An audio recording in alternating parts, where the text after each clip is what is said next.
Welcome to Talking Art Encyclopedia. Subscribe now and let's start the conversation.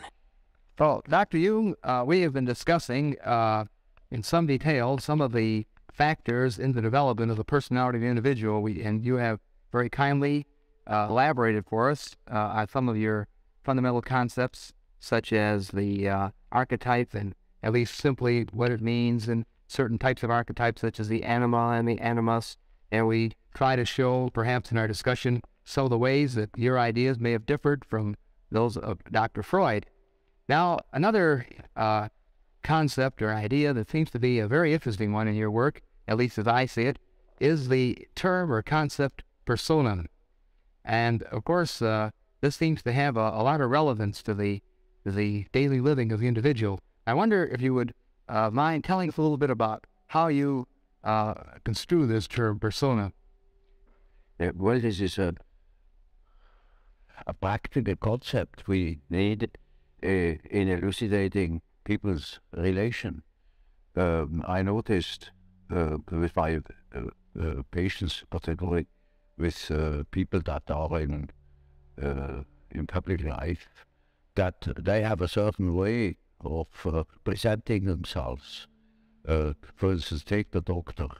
He has a certain way. For instance, he has good bedside manners, and he behaves as one expects a doctor behaves. He may even identify himself with it and believe that he is what he appears to be. Yeah, he must appear in a certain form, unless people don't believe that he's a doctor.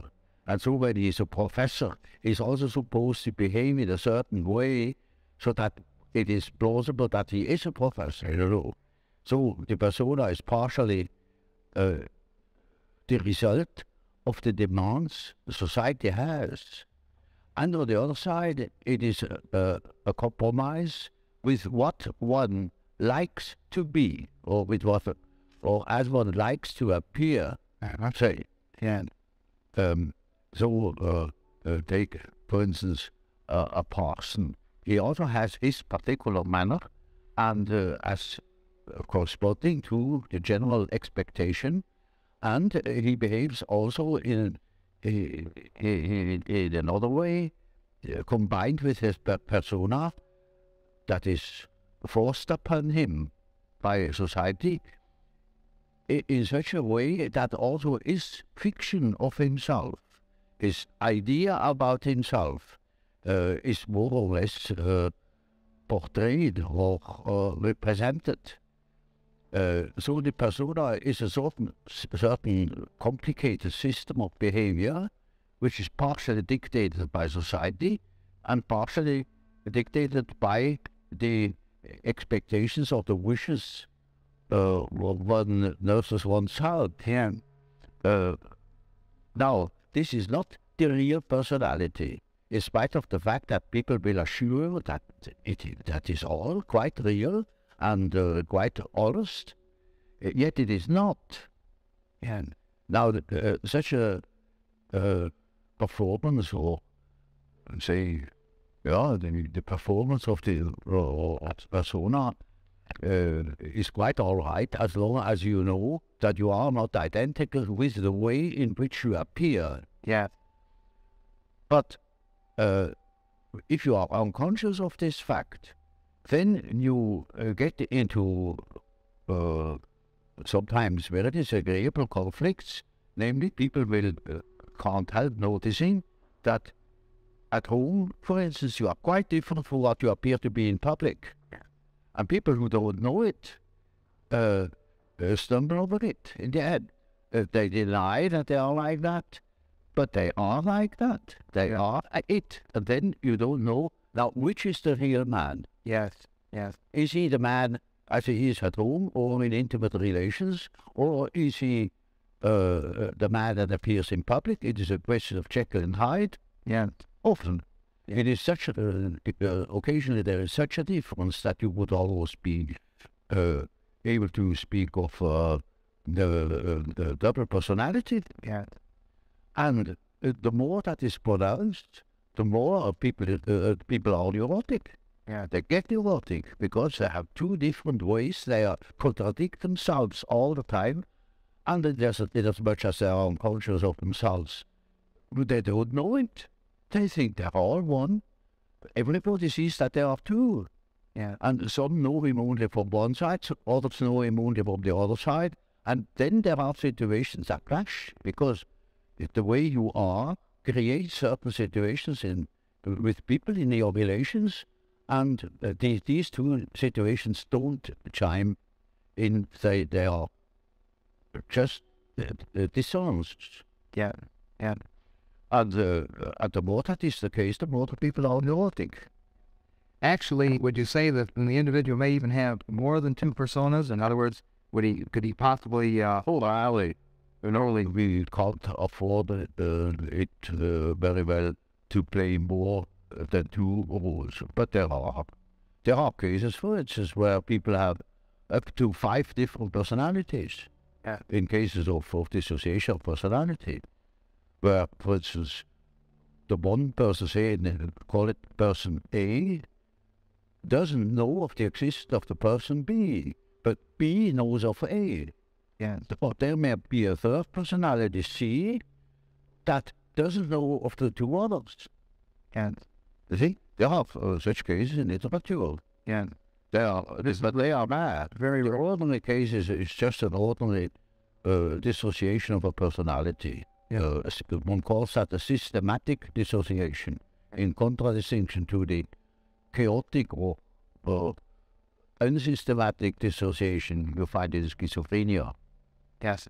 Now, you distinguish between the term persona and the term ego. In other words, as you see them, they're two different things. Yes. Yes. Oh, yeah. What is the difference between the term ego, as you see it, and the term Well, persona? see, the ego is supposed to be the representative of the real person. And as I say, for instance, in the case where B knows of A, but A doesn't know of B, Yeah. in that case, one would say the ego is more on the side of C, Yeah. because the ego has a more complete knowledge, and A is a split-off personality. Yes. You also use the term self.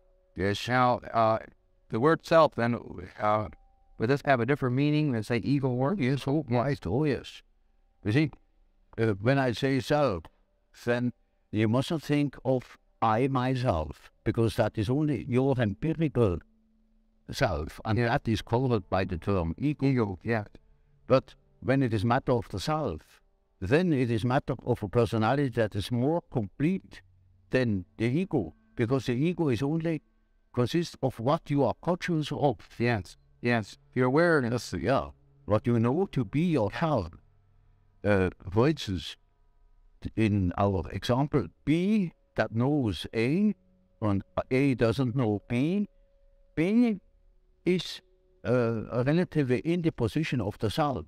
Yes. Namely, the self is on the one side the ego, on the other side the unconscious personality, which everybody is in the possession of. Everybody, not in the possession. Very often it is just the other way around, that the unconscious is in possession of consciousness. Yeah. Yeah. But that is a different case.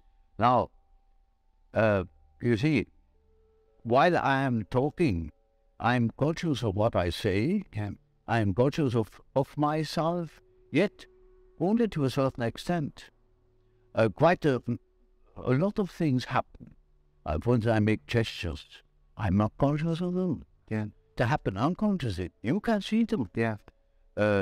I may say or use words, and I can't remember at all having used those words, or even at the moment I'm not conscious of them. Yes. So, any amount of unconscious things occur in my conscious condition. I'm never wholly conscious of myself. Yeah. While I'm trying, for instance, to elaborate an argument, at the same time, there are unconscious processes that continue, perhaps a dream, which I had last night. Yeah. Or a part of myself thinks of God knows what. Yeah. Or of a trip I'm going to take, or of such and such people I have seen, or when I am at say at writing a paper, I am continuing writing that paper in my mind without knowing it. Yeah.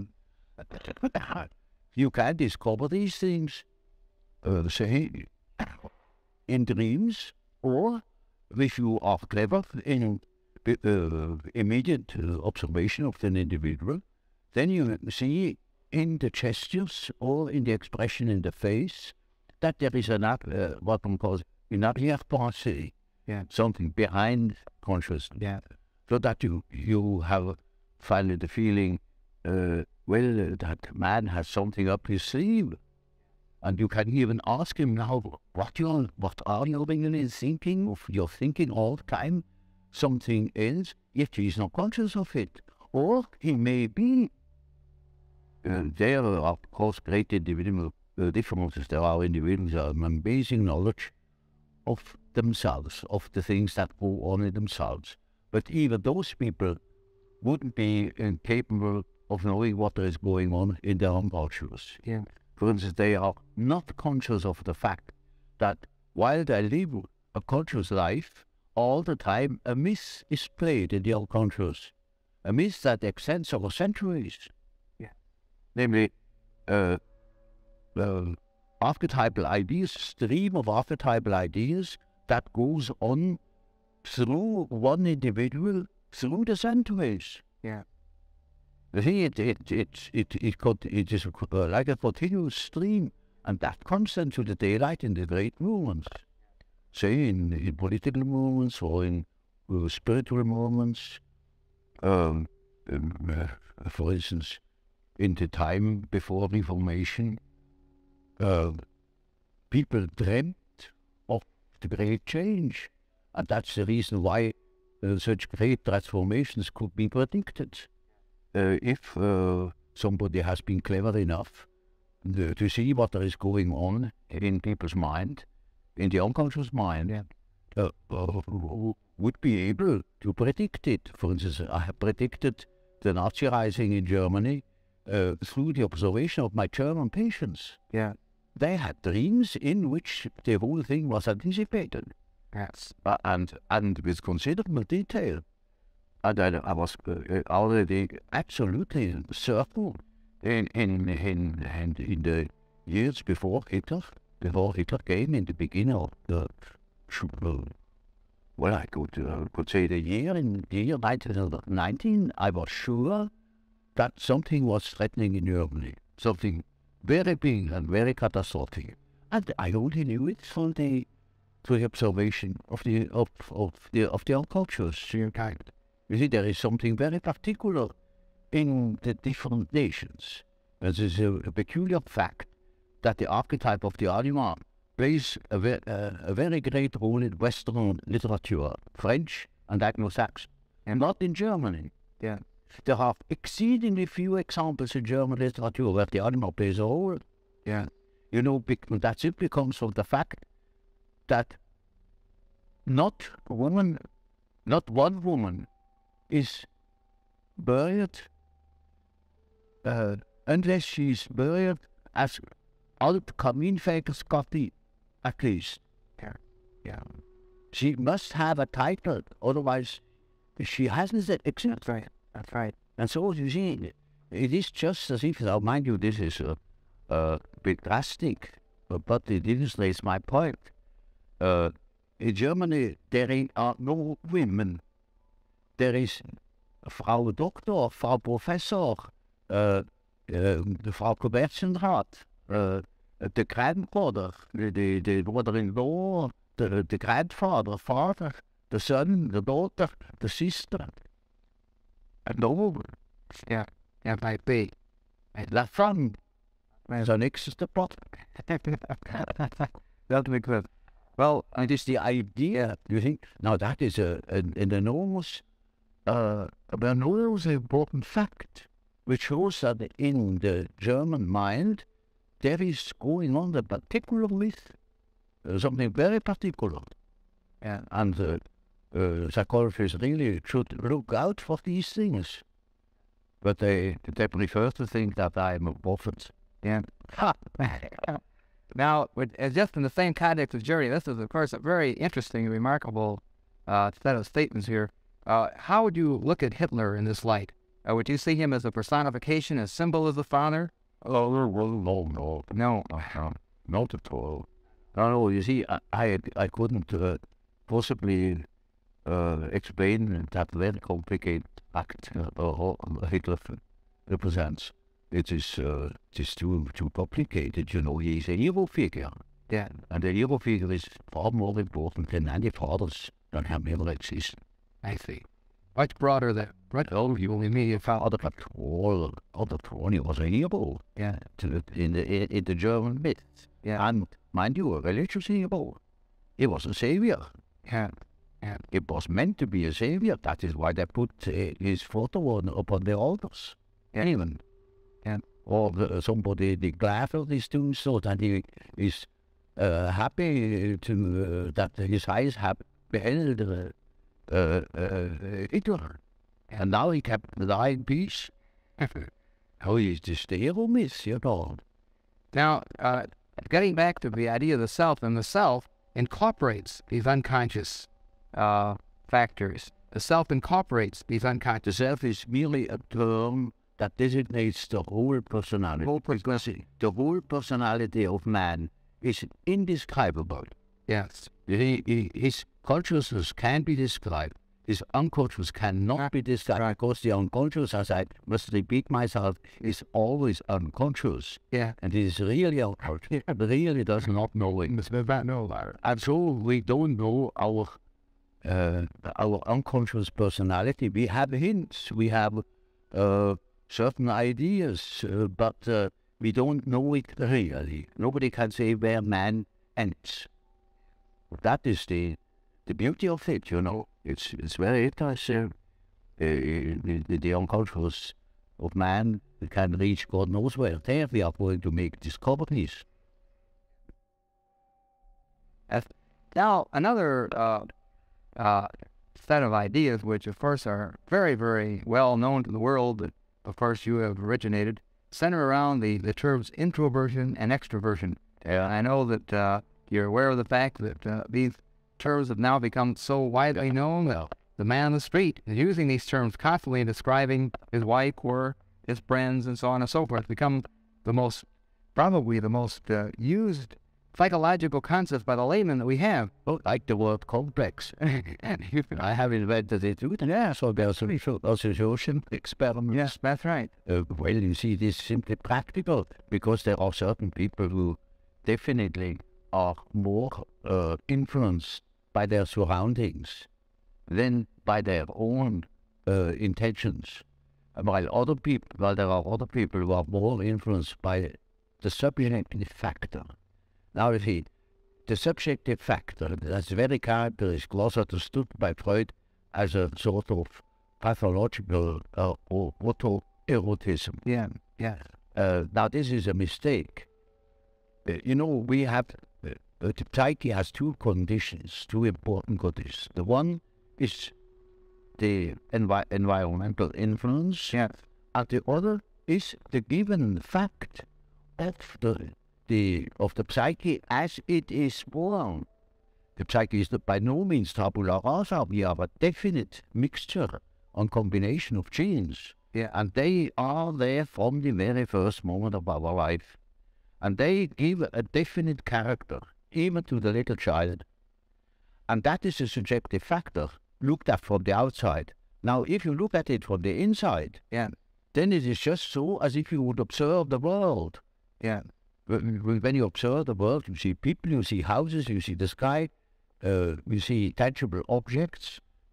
But when you observe yourself within, you see moving images. Yeah. A world of images, Yes.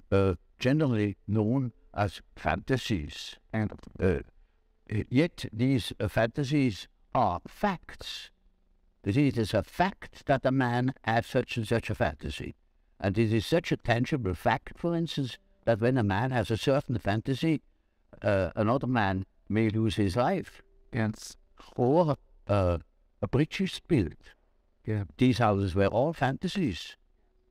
Everything you do here, all of the authors, everything was fantasy to begin with. And the fantasy has a proper reality. That is not to be forgotten. Fantasy is not nothing. It is, of course, not a tangible object, but it is a fact nevertheless.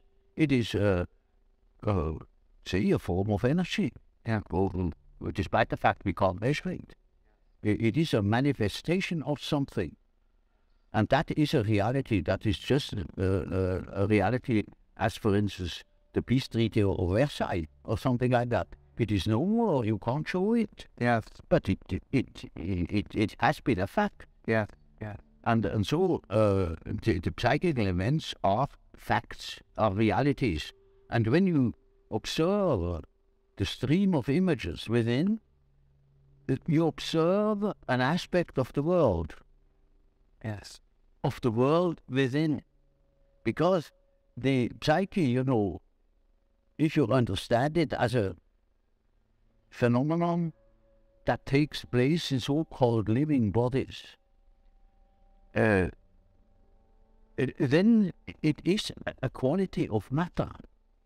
As our body consists of matter, we discovered that this matter has another aspect, namely a psychic aspect. Yeah. And so it is simply the world from within, seen from within. Yeah. It is just as if we were seeing into another aspect of matter. Yes. This is an idea that is not my invention. That the old Democritus already said, talked of the spiritus insertus atomis, namely the spirit that is inserted in atoms. Yeah. That means psyche is a quality that appears in matter.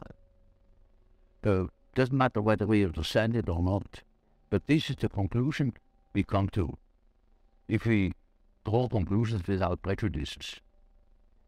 And so, you see, the man who is going by the external world, by the influence of the external world, say society or perceptions, sense perceptions, thinks that he is more valid, because this is valid, this is real.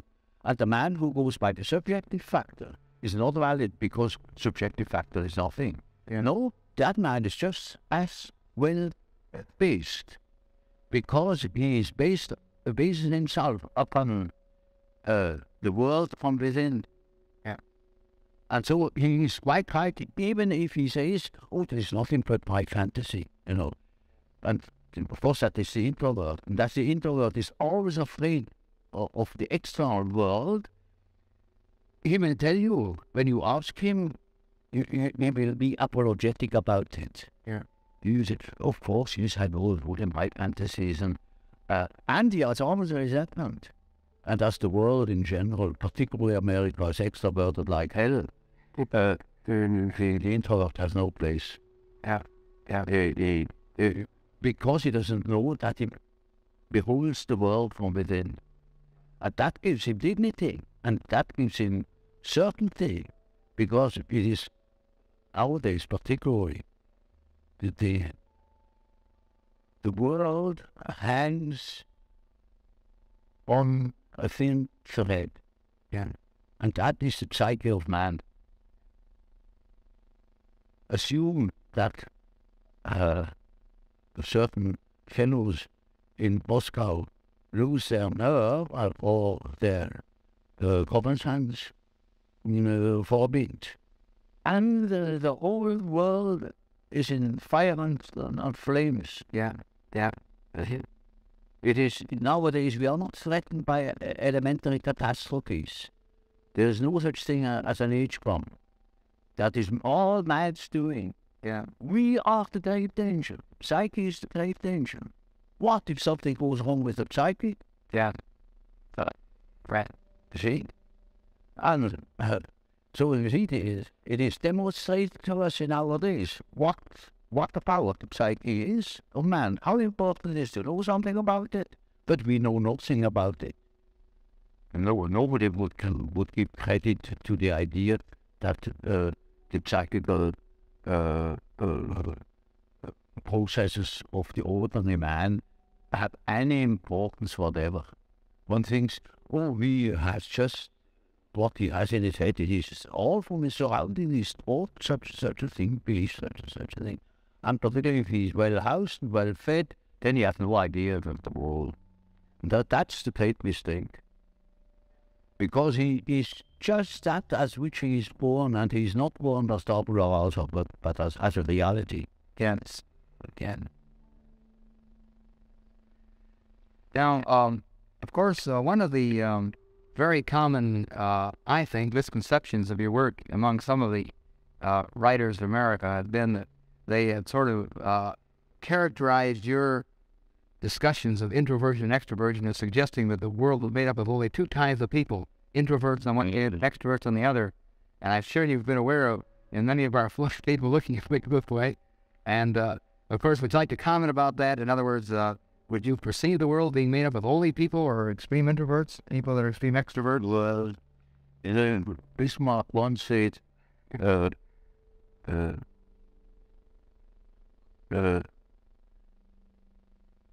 God may protect me against my friends. With my enemies, I can deal myself alone. You know, we know how people are. They catch a word, and then everything is schematized along that word. There is no such thing as a pure extrovert or a pure introvert. Yeah. Such a man would be the lunatic asylum. Those are only terms to designate a certain penchant, a certain tendency. For instance, the tendency to be more influenced by environmental influences or more influenced by the subjective type. That's all. Yes. And you see, there are people who are very well balanced and are just as much influenced from within as they are from without. Yeah, just as little. Yes. That's all with all the finer classifications, you know. And they are only sort of point de repère, points for orientation. Certainly, then, this whole matter of extremes, introvert and extroversion, as you say, it's sort of a schematic approach to sort of hang an idea on, an approach. Yeah. But it would be, as you say, ridiculous to say. You see, my whole scheme of typology is merely a sort of orientation. Namely, there is such a factor as introversion. There is such a factor as extroversion. The classification of individuals means nothing at all. This is only the instrumentarium for the practical psychologists to explain, for instance, a husband to a wife or vice versa. For instance, it is very often the case, one could almost say, it is almost a rule, but I don't want to make too many rules here.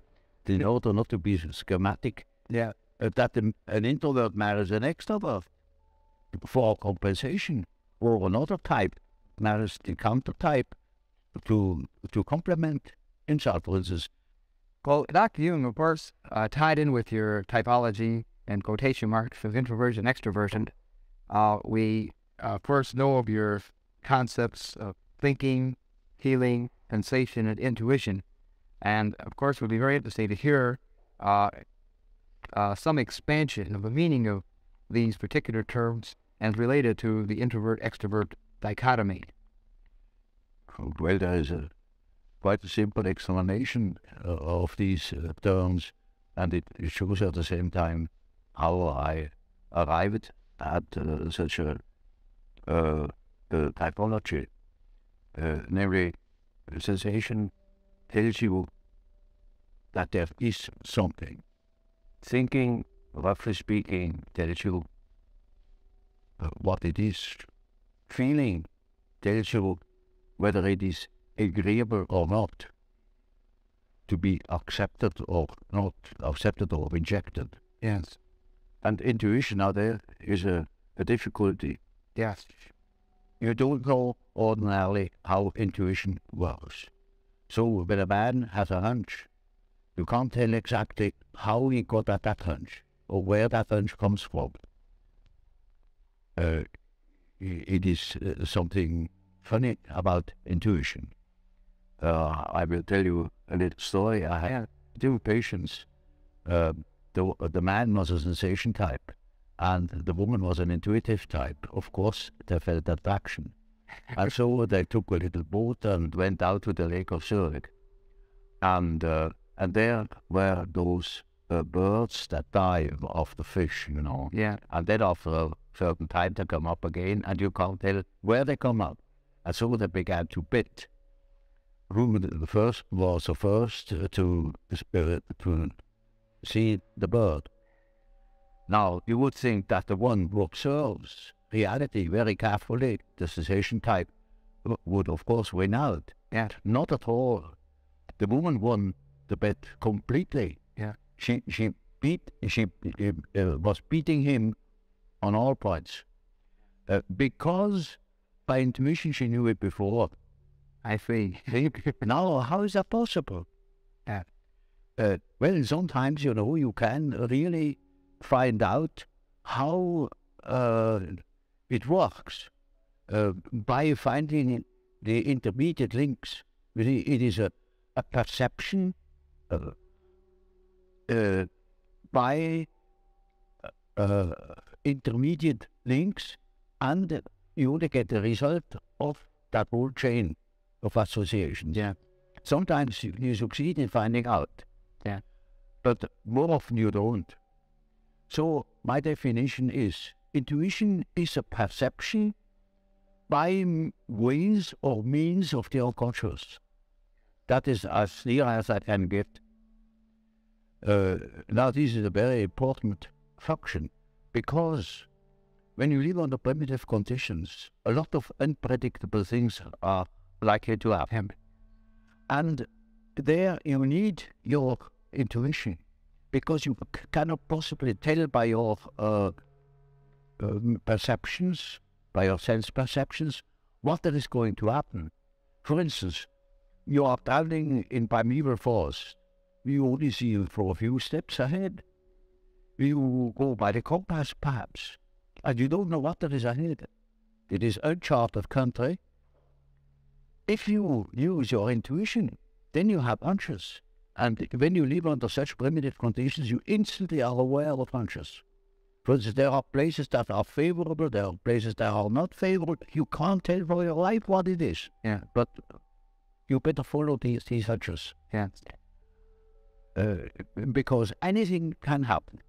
You see, quite unforeseen things. For instance, at the end of a long day, you approach a river, and you don't know that there is a river.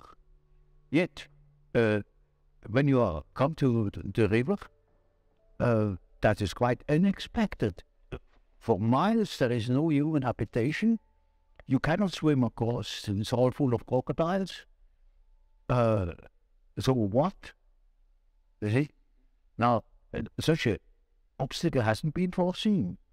But it may be that you have had a hunch, that you remained in the last likely spot, and that you wait for the following day, that you can build a raft or something of the sort, or look out for possibilities. For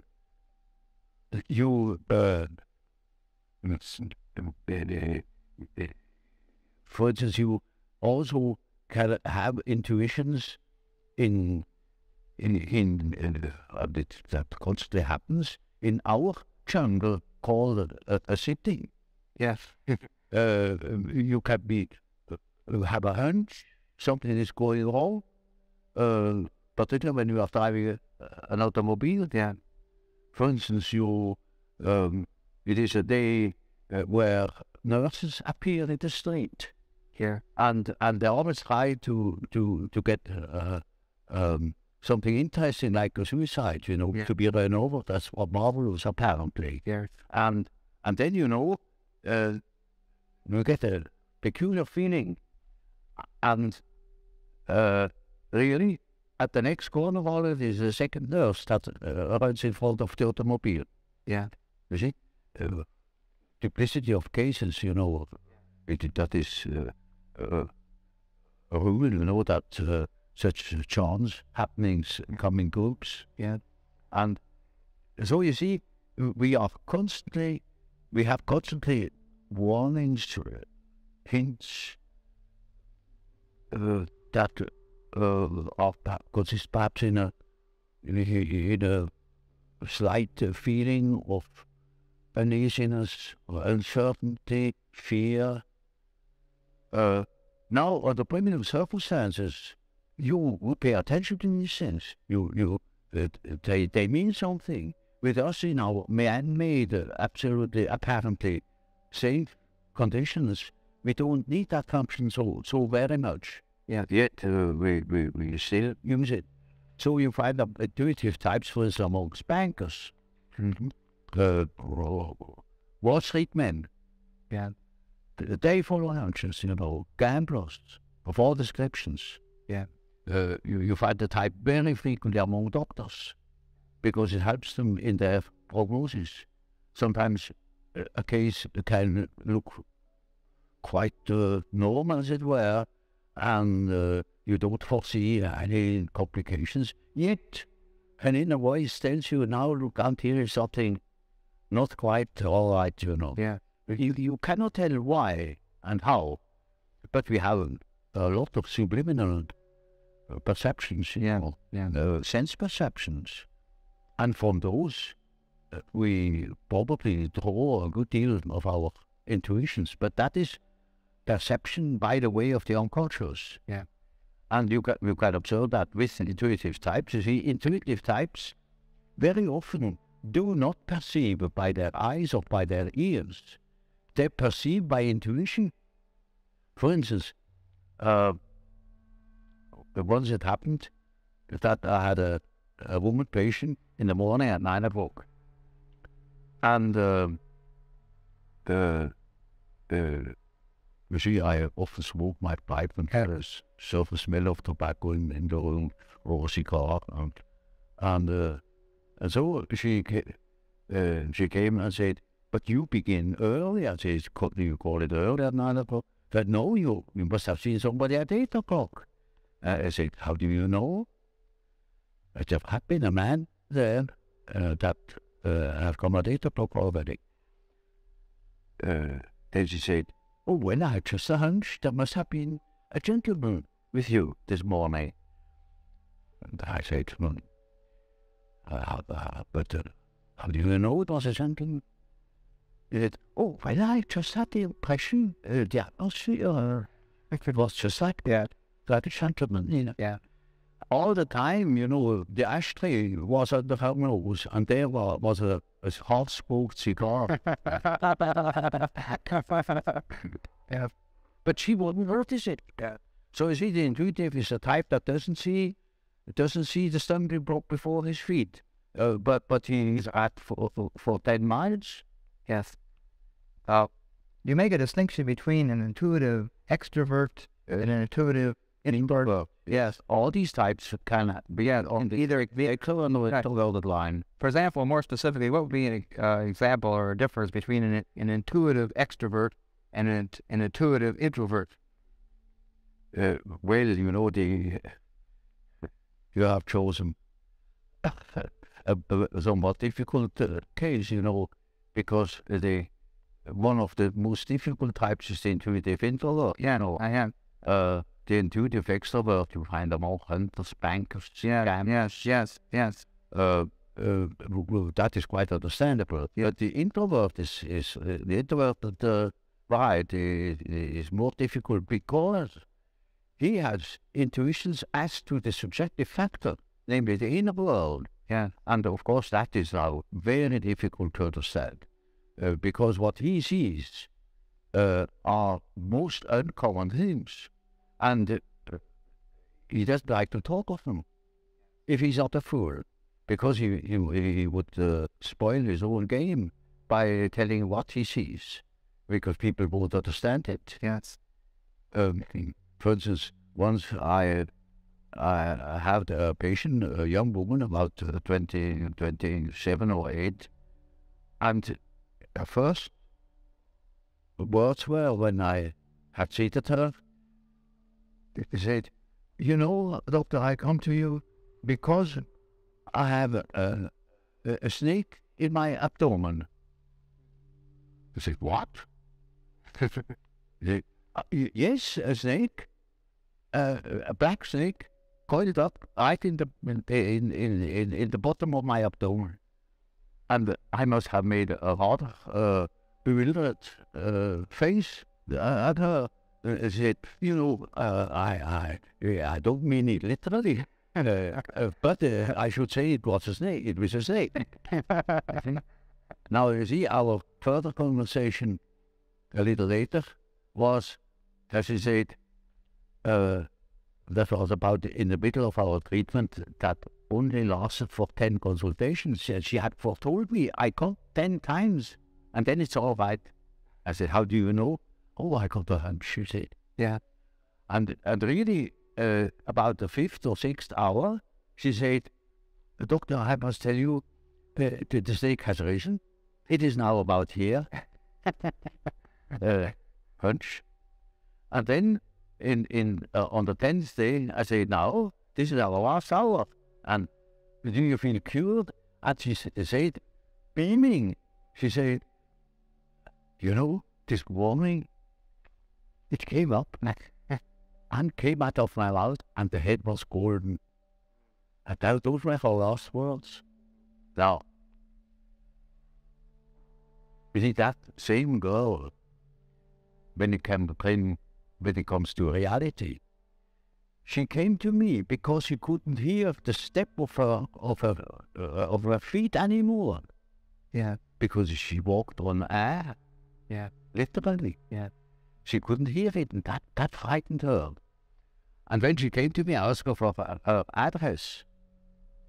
And then she said, oh, Boscho's so-and-so. When it is not just called Boscho, but it is a sort of Boscho.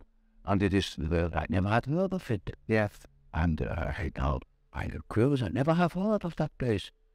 Well, it's a very nice place indeed. You're curious enough, the only young girls there, very nice and very lively young girls. And they have a merry time. I often wish they would invite me to their merry evenings. And I said, but well, they amuse themselves all alone. Oh no, there are plenty of young gentlemen coming in, and they have a beautiful time, but they never invite me. It turned out that it was a private brothel. Yeah. And she was perfectly decent girl, you know, of a very good family. Not from here. She had found that place, I don't know how. And she was utterly unaware that they were all prostitutes. I said, for heaven's sake, you fell into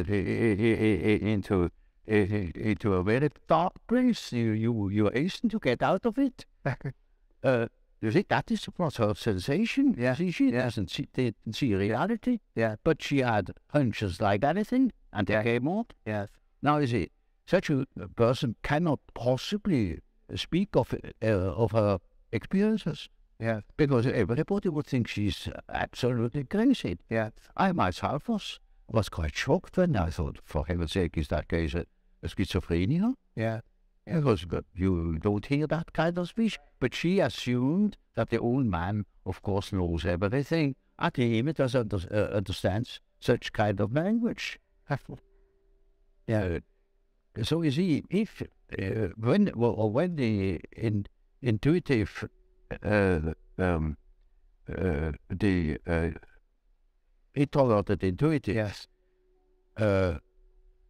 would speak what he really perceives, then practically nobody would understand it. He would be misunderstood. And so they learn to keep things to themselves, and you hardly ever hear them talking of these things. That is a great disadvantage, but it is an enormous advantage in another way. Not to speak of the experience they gather in that respect, but also in human relations. For instance, they come into the presence of somebody they don't know, and certainly they have inner images. And those inner images give them a more or less complete information about the psychology of the partner. Yes. No, that is, but the case can also happen that they come into the presence of somebody who they don't know at all, not from Adam, and they know an important piece out of the biography of that person. Yes, yes. And are not aware of it. And then the story. Yes. Are identified as in the fire. Yeah. You see? So the introverted intuitive has in a way a very difficult life, although one of the most interesting lives. Yes. But it is difficult often to get into their confidence. Yeah, no. Yes, because you say they're afraid and people will think they're sick. The things that are interesting to them or are vital to them are utterly strange to the ordinary individual. Yes. The psychologist should know of such things, you see. Yes. You see, when people make psychology as a psychologist what to do, well, the very first question is he extroverted or is he introverted? Yeah. If we look at entirely different things, is he a sensation type? Is he an intuitive type? Is he thinking? Is he feeling? That because you see these things are complicated. That they are still more complicated because the introverted thinker, for instance, is compensated by extroverted feeling. Yeah. Or by inferior extroverted, archaic extroverted feeling. Yeah. So an introverted thinker may be very crude in his feeling, like, for instance, the introverted philosopher that is always carefully avoiding women will be married by his cook in the end.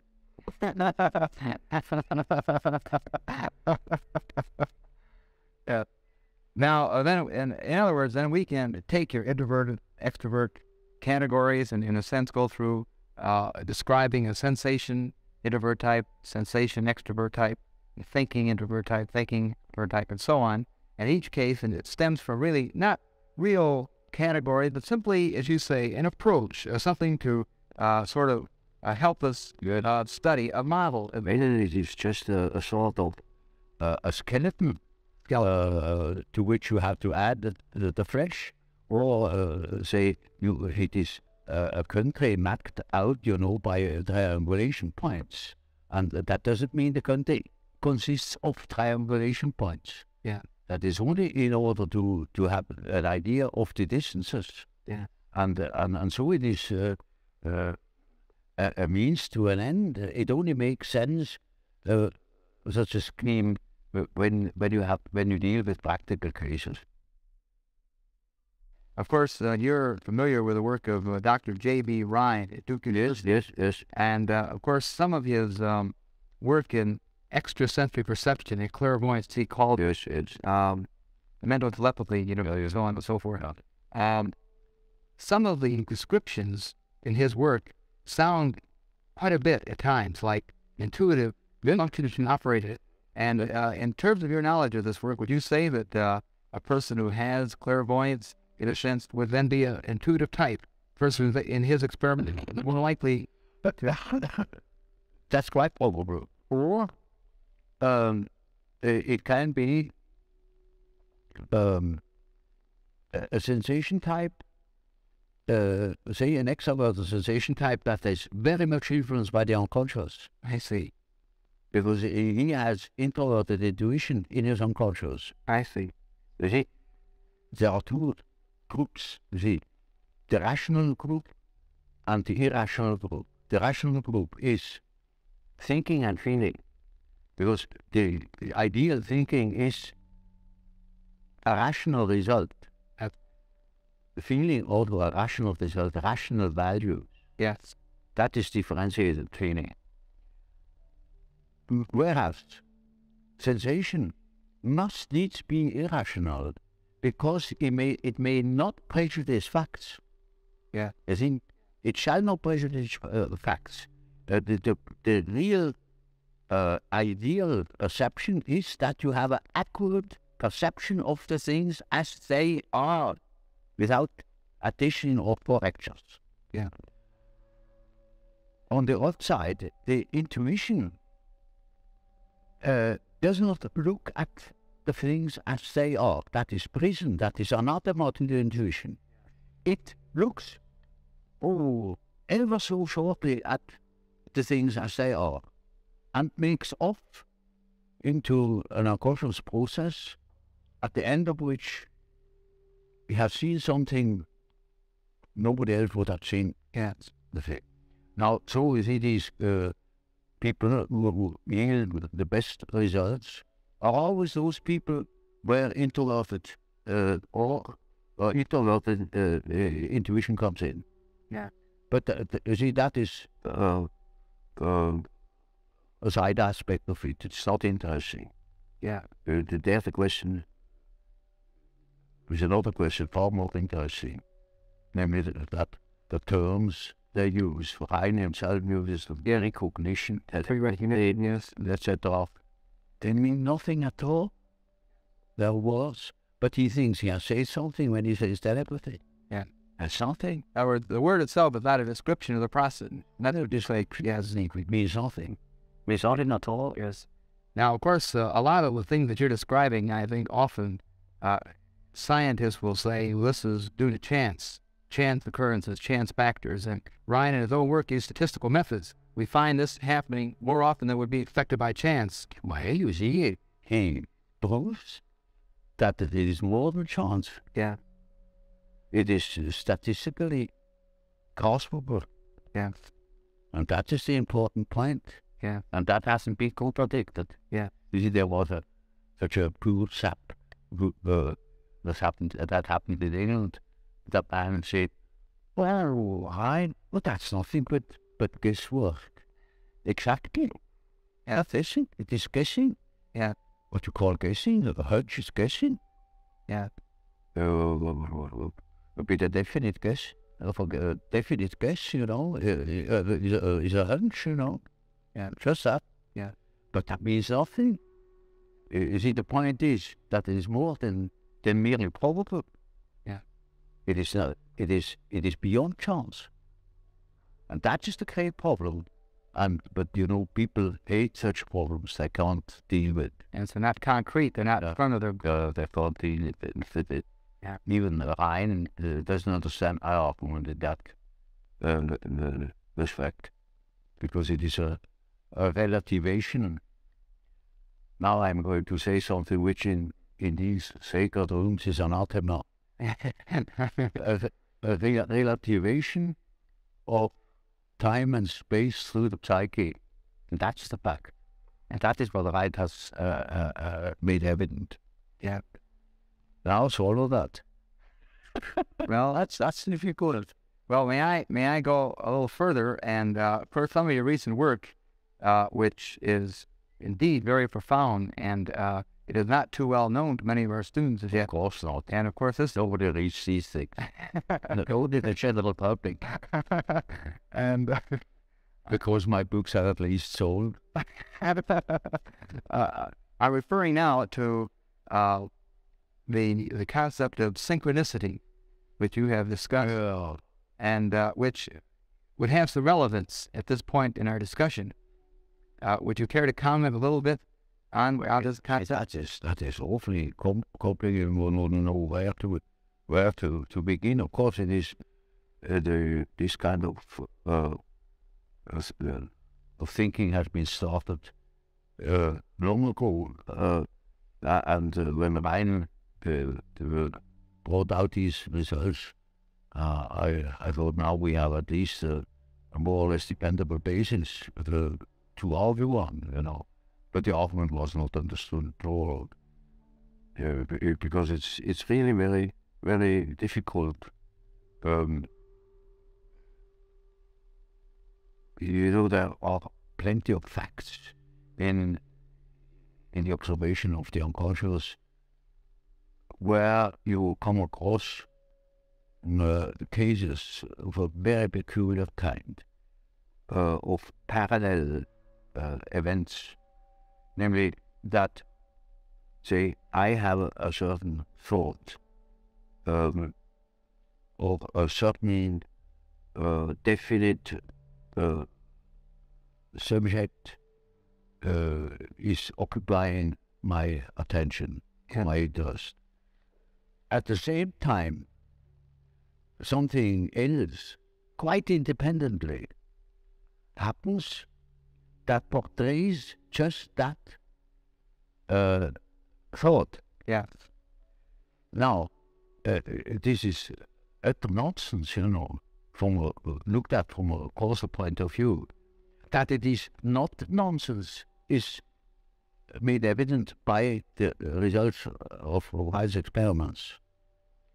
There is a probability, it is something more than chance, that such a case occurs. Now I never made statistical experiments to except one in the way of right. I have made one for another purpose.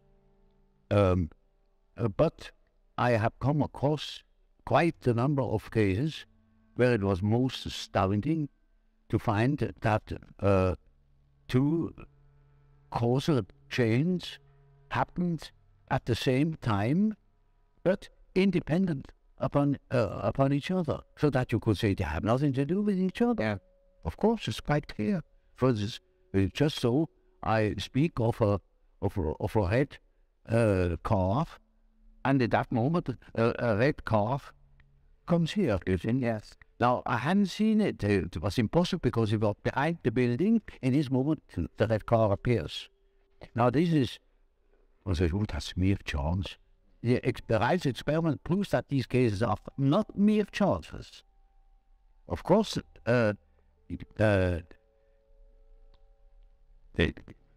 many of these things are occurrences where we cannot apply such an argument, otherwise we would be superstitious. We can't say, now this car has appeared because here was proper remarks have been made about the red car. Yes. It's not cause and effect. Now, this is a miracle that the red car appears. It is not, it is chance, just chance. But these chances happening more often than chance allows. Yeah. And that shows that there is something behind it. Yeah. So we see Reil has a whole institute and with many co-workers. Yes. And has the means. We had no means here, and I had no means to make such an experiments. Otherwise, I probably would have done them. But this just was physically possible. So I had to content myself with the observation of facts. I began an examination of the human attitudes, mainly how our consciousness functions. I couldn't help seeing, for instance, the difference between Freud and Adler. Totally different. The one assumed that the things evolve along the line of the sex instinct. The other assumes that things evolve along the line of power drive. And there I was in between the two, with the justification of first view. I could also the same thing for Adler, and I knew that there are plenty of other ways in which things could be envisaged. And so I considered my scientific duty to examine first the position of the human consciousness that is the originator of ways of envisaging, is that it is the factor that produces attitudes, conscious attitudes towards certain phenomena. So when you know, for instance, that there are people who see the difference between red and green, you can take it for a fact that everybody sees that difference. Not at all. There are cases of Darwinism and so on, the one sees this, the other sees that, and I tried to find out what the principal differences were. And that is the book about the types. So first is introverted and extroverted attitude, then the functional aspects, in which of the four functions is predominant. Now mind you, these four functions were not as keen I had invented and applied to psychology. On the contrary, I took quite a long time to discover that there is another type, but a simple type. This either of my type is of course that is human. It is not. There are other people who decide the same problems I have to decide in an entirely different way. But it's in an entirely different way. They have entirely different values. Well, versus feeling types. And so, after a while, I discovered that there are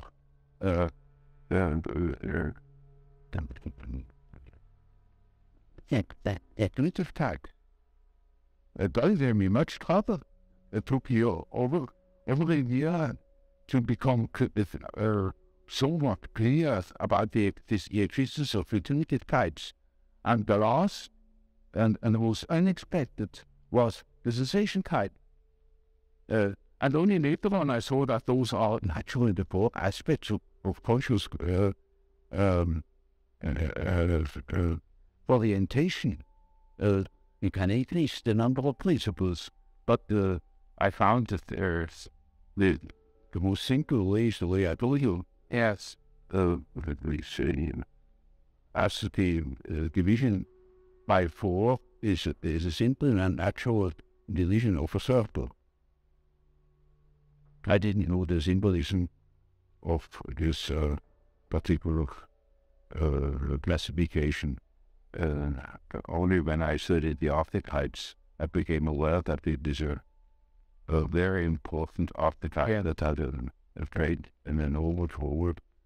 And then I also found in the study of the types that it gives us a certain link as to the personal nature of the unconscious, the personal quality of the unconscious in a given case. Let's take an extrovert. Well, this unconscious has then an introverted quality, because all the extroverted qualities are played in consciousness, and the introversion gets the unconscious. Therefore, it has introverted quality, and so on. The function the same. And that gave me a link of the diagnostic value, and it helped me to understand my patients. For Professor Jung, we have been discussing many of the very fundamental ideas in your theories, such as anima and anima, and of course being representative of the whole idea of archetype, as you explained it so interestingly. And we talked a little bit about this whole conception of the ego and the self and the persona as they are involved in all of this. And we speak, of course, it began to point to the direction of the sort of question that is so important as we try to understand the individual. And this centers around the problem of motivation, why the person does what he does. Now, to a great degree, you already talked about this when you talked about archetypes and this whole matter. Now, in the work of Dr. Freud, he spoke of libido as an energy, and earlier we spoke of libido and the fact that you thought that it was more than just sexual energy. You thought it to be something much broader. Now, you have certain principles about psychic energy which are indeed very provocative. Now, one other principle is, I believe you refer to as the principle of entropy. Entropy. Only I allude to it. Yeah. The main point is, the standpoint of energetics as applied to psychic phenomena. There you have no possibility to measure exactly. So it always remains a sort of an analogy. Freud, for instance, uses the term libido in the sense of a sexual energy. Yeah. And that is not quite correct. You see, if it is sexual, then it is a power. Yeah. Like electricity.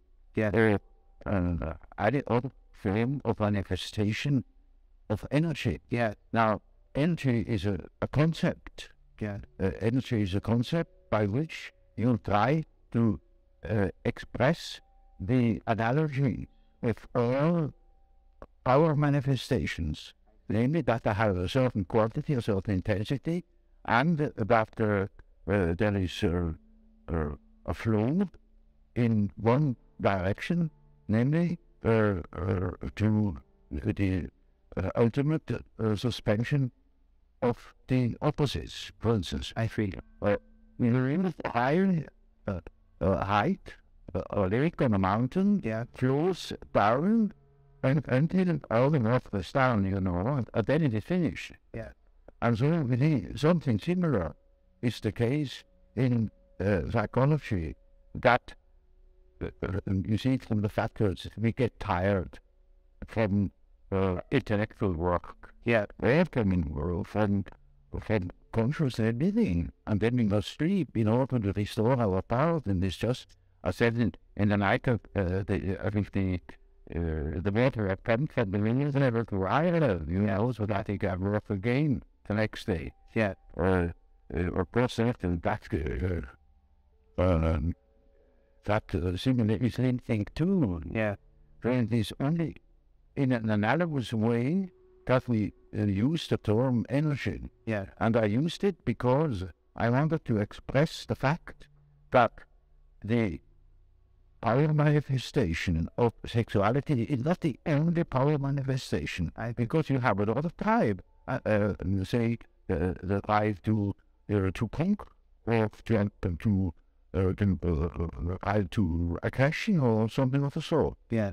Or there are many forms, you see, for instance, to take animals and the way they are building their nest, the urge of the traveling bird, that migrates. Now, all they are driven by a sort of energy manifestation, and the meaning of the word sexuality would be entirely gone if everything is that. So Freud himself saw that this is not applicable everywhere, and later he corrected himself by assuming that there are some ego right, yes, they see. Now that is something else. Yes, but there's a manifestation. Now, in order not to presume or to prejudice things, I speak simply of energy. An energy. It is a quantity of energy that can manifest via sexuality or via any other type of reality. And that is the main creature, not the existence of one single power. I see. Because that is not one product. Yeah. Now, another thing about a motivation, or the condition which arouse and direct and sustain the individual, there seems to be two views that we find in much of our psychology in America today. Now, one is might be called an historical view, where we try to look in the history and development of the individual for answers to why he is doing certain things at the moment. Then we have another view, which was postulated and discussed by Dr. Kurt Lewin, Dr. Kurt Lewin, which is sort of a field theory. He thinks that the history, the past, is not important motivation, but are conditions which affect the individual at that moment. We can predict behavior by knowing what are conditions in that moment, that we don't have to go back to the past to understand why the person does what he does. Now, would you think that this present field idea of Dr. Lewin has any virtue? Does it? Well, obviously, I always insist that even the academic theologians has its true term in the memory, in the now. Now, the difference is made every day by the whole attitude the individual has. But that whole attitude is an historical fact that needs to be explained historically, by things that have happened in the past. But that is one-sided too, because the all psychological facts are oriented not only to a cause but also to a certain value. Goal, yeah. You see, they are in a way teleological. Yeah. Namely, they serve a certain purpose. Yeah. And so, one attitude can have originated in a certain way, in a goal, Yeah. but it wouldn't exist today anymore if there were not immediate causes and immediate purposes have kept it alive today. Yeah. Yes, I see. So an event can be finished suddenly on a certain way, despite of their causes. Yeah. Then that has observed in the beginning of the war, there's the cases of compulsion evolution that have lasted for many years. Yeah. Suddenly were cured. Yeah. Yeah. Because they got into an entirely new condition, it is like a shock. You see that with shock continued. Or, the schizophrenia can be vastly improved by a shock. Yes. Yeah. And, because that's a new condition, it is a very shocking thing. Have to start with that shocks them out of their habitual attitude, and then they're normal in it, and then the whole thing collapses, the whole system that has been built up through years. Yeah. So in therapy, in working with a patient, you would not say that it's absolutely imperative to have to more or less reformulate all of his past life in order to help him with his present neurosis. You feel that you could deal with him at the moment with his problem as it is at this time. It is not necessary to go back and probe into things that happened to him during his second and third year of life. You see, there is no system about it in therapy. Yeah. In therapy, you treat the patient as he is in the present moment, irrespective of causes and such things. That is all more or less theoretical. Yeah. There are cases who know just as much about their own neurosis as I know about it, in a way. Yeah. In such cases, I can start right away with posing the problem. For instance, there is a case, a professor of philosophy, and he imagines that he has cancer. Yeah. He shows me several dozen X-ray plates that prove that there is no cancer. Yeah. And he says, of course I have no cancer, but nevertheless, I'm afraid I could have one. I think I have consulted so many surgeons, and they all assure me there is none, and I know there is none. Therefore, I might have one, you think, and that's enough. Yeah. Now, you see, such a case can step from one moment to the other. Yeah. He simply stops thinking such a foolish thing. I see. But that is exactly what he cannot do. Yeah.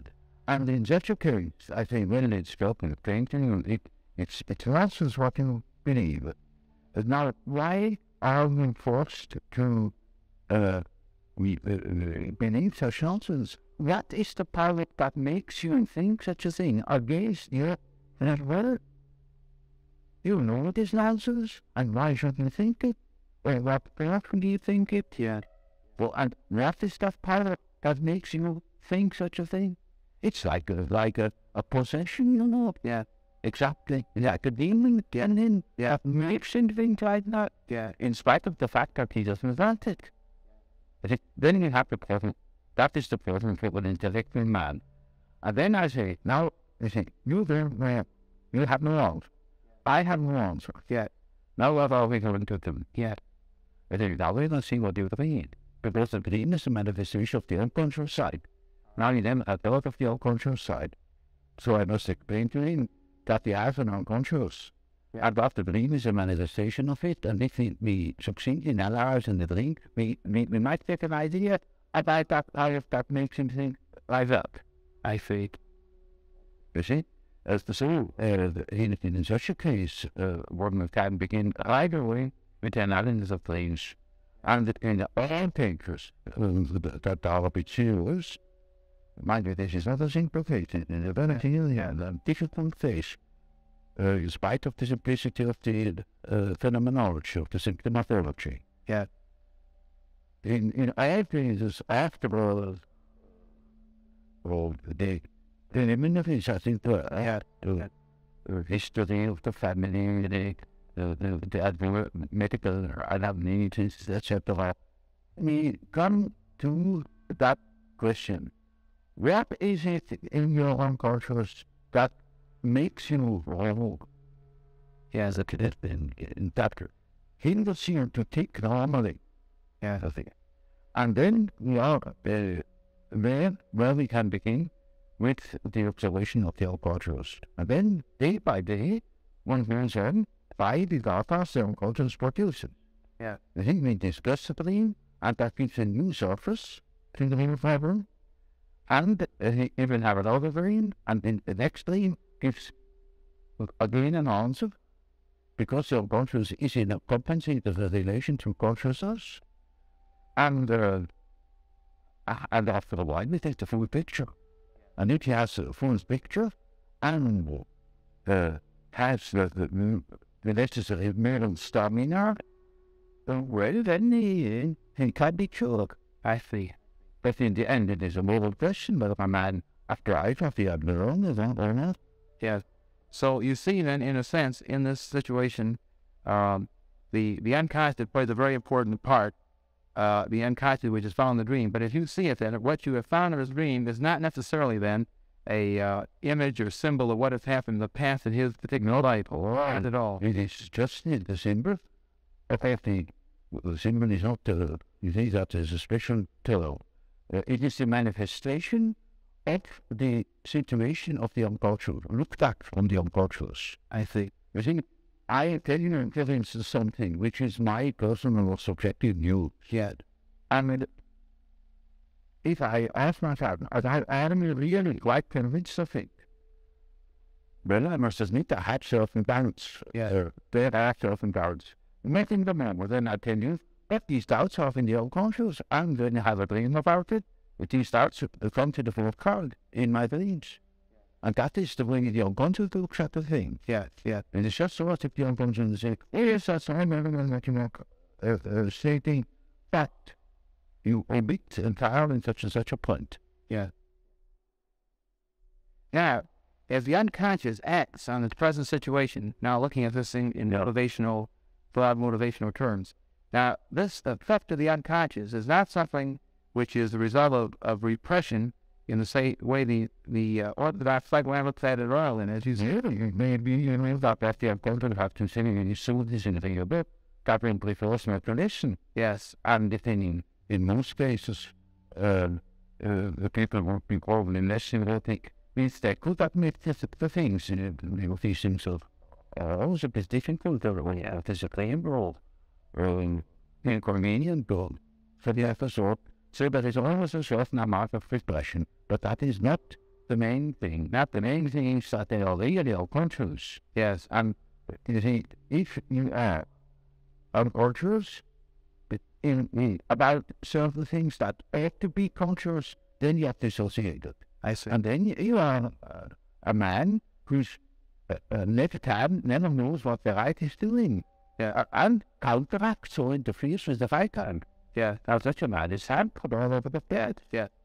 Now, looking at the unconscious in this way, of course, this is as you say, it's unconscious, how can we know about it? Yeah. But trying to just for that moment, as an illustration, when a particular individual, we might say, who has been brought up in a culture such as the culture of India, a particular individual in India, if we could examine his unconscious, would it be in many respects, say, similar to the unconscious of a particular individual who was, say, lived in Switzerland all his life? In other words, you spoke earlier about the universals. Would there be a great deal of equivalence between the unconscious of a particular individual who has been raised in one culture and another individual who was raised in an entirely different culture? Wait, you see, that question is also complicated, because when we speak of the unconscious, you almost should say which unconscious, namely, is it that personal unconsciousness, or which is characteristic for a certain person, for a certain individual. Yeah, so that you have the personal unconscious. This is one. Yes, that's not unconscious. And you call it the personal. And in treatment, for instance, in the treatment of neurosis, you have to do with that person or both of them quite a while. And then only things come that show that the collective unconscious touch that pattern. Now, as long as there is material for personal nature, Yeah. you have to deal with the personal unconscious. Yes. But when you get to say to a question, to a problem, which is never merely personal, but also collective, you get to the thing. Yeah. That the distinction then between the personal unconscious and the collective unconscious then is that the personal is could be more involved with the immediate life of the individual. Oh, yes. And the collective would be universal, wouldn't it? The same elements of our man. And being collective. Collective. For instance, in all, every society has collective problems, Yes. collective convictions, and so on. Yeah. Now, we are very much influenced by them. Yeah. For instance, you belong to a certain political party or to a certain confession. Yeah. And that can be a serious determinant of your behavior. Yeah. Now, as long as your personal conflict doesn't touch upon it, it's no question, it doesn't appear. But the moment that you transcend your personal sphere and come to your unpersonal determinants, say to the question, a political question, or any other social question, which really matters to you, then you are confronted with a collective problem, and then you have collective fleas. Yeah. I wonder if it would be too presumptuous of me to ask if you could, for the moment, think of an actual case, perhaps a patient or a friend, in which you might show us rather specifically how the personal and the collective unconscious were acting by his neurosis, or perhaps in a problem that he may have brain. There is an enormous amount of personal dreams, for instance, and I couldn't possibly tell you just a more for about the research. There are millions of such personal dreams that simply deal, for instance, with the fact how your relation is to your father, or to your mother, or to your wife, or and so on. With all sorts of individual variations. Yeah. Now, but suppose a patient comes to that to that level, and that his conflict to begin to become really very similar to that in his mind might suffer. Yeah. Then he can have a collective feeling. Yeah.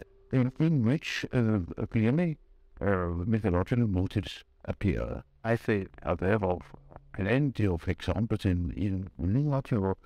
Right, an introduction to the psychologist, the unconscious, about such dreams. Yeah. And that is, it had be.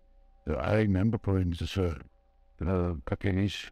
There's other very brilliant man and very rational. Yeah. And he had, of course, a lot of personal problems, and but they got so bad that he got into very evil relations to his whole surroundings. Yeah. He was, for instance, member of a society, and he got into a war with the people of that society, you know. Yeah. And it was very quite shocking. Yeah. Now, we started this collective fleeing. Yes. Suddenly, when he entered things, he had never felt that in his life before. Yeah.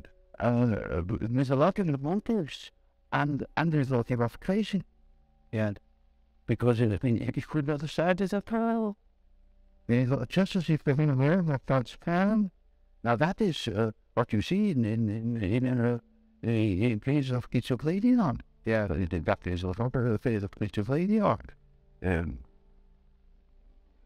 as examples, you can take any of these collective beliefs I published.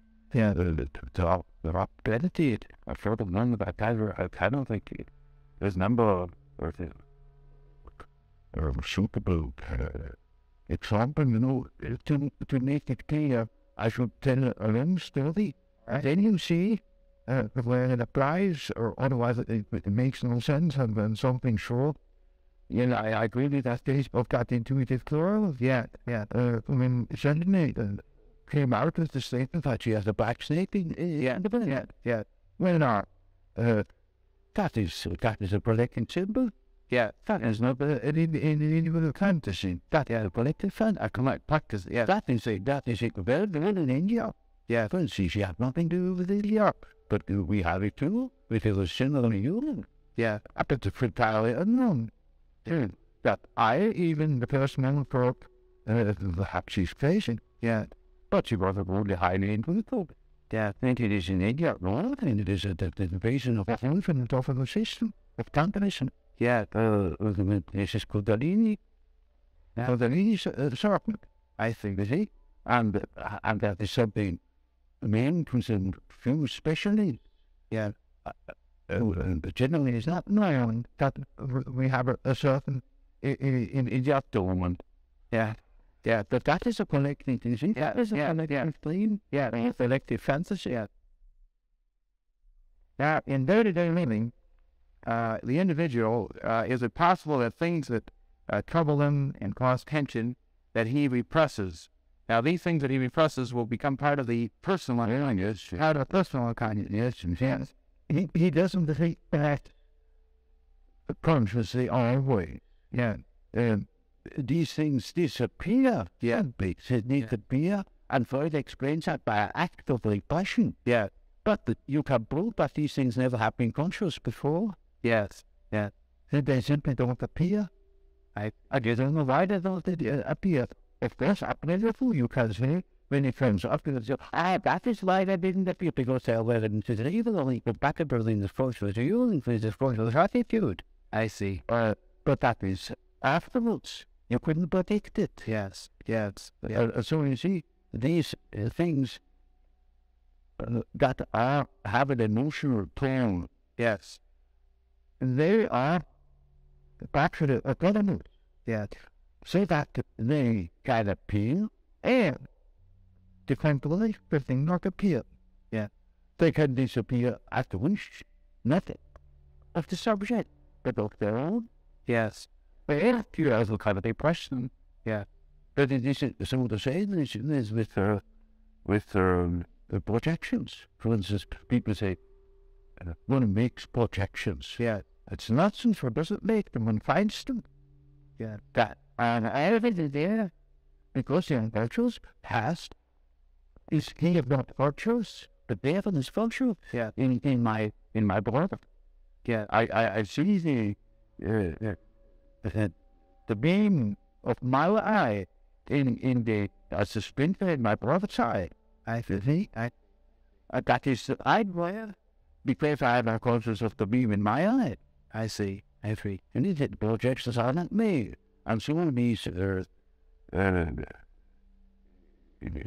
disappearances, or these so-called depressions, are just like projections. They, instead of being projected into somebody or into something outside, they are projected. They are virtual. Already unconscious, I see. But you are not the one that is doing it. I see. They have been, sure, but I should say the majority of cases are rule impressions. That was my first point of litigation with thought. I saw in the association experiment that certain complexes are quite certainly not repressed. They simply won't appear. Because individual consciousness is real. It is an entity. It rises by itself. It's recoverable. I see. So, in a sense, when looking at the so-called defense mechanisms that the orthodox psychoanalysts speak of, like projection, rationalization, and so on and so forth, then, in a sense, where you would differ from the orthodox psychoanalytic view, you would not say then that they are a repressed type of way of defending a manner in which the ego is being defended, but rather you would say that they were already there. Yeah. They're simply manifestations of patterns that are already present in the unconscious. Yes, and for instance, take that the example of that serpent. That never has been repressed, otherwise it should have been conscious to her. It was exactly unconscious to her, and it only appeared in her benefit. Yeah. Yes, I see. It appeared spontaneously. Yeah. He didn't know how he came to it. Yeah. He said, well, I just saw it. Yeah. Now, some of the orthodox psychoanalysts might have said that this was a phallic symbol. Oh, yes, yeah, but you can't say anything. Yeah. You can say a church spell is a phallic symbol. Yeah. But when the name of the penis, what is that? You know what the man say? Yeah. One of the orthodox, the old God. Yeah. He said, in this case, the sensor has no function. Yeah. No. We call that the scientific explanation. Well, Professor Jung, in our several instances so far, a great deal of our talk has been on a very fundamental aspect of your theories, your writing, and of course, purpose and getting some of your reactions to be fundamental ideas so that our students, many of whom will not have an opportunity to study a great deal of your work, might sort of be introduced to some of your ideas from you personally, which of course is probably the best way they possibly could be. Now, first, as one looks over your work, one is the prep for the much broader school, of course, and just the beginning fundamental outline of a theory of personality. Well, of course, and when you study human psychology, you can't help noticing that man psychology doesn't only consist of the ramifications of his behavior. This is are not the only determinants. There are many other, and the study of man from his biological aspect only is by far insufficient to understand human psychology. It is absolutely necessary that you studying man also in his social and general environment. Yeah. And so you have to consider, for instance, the fact that there are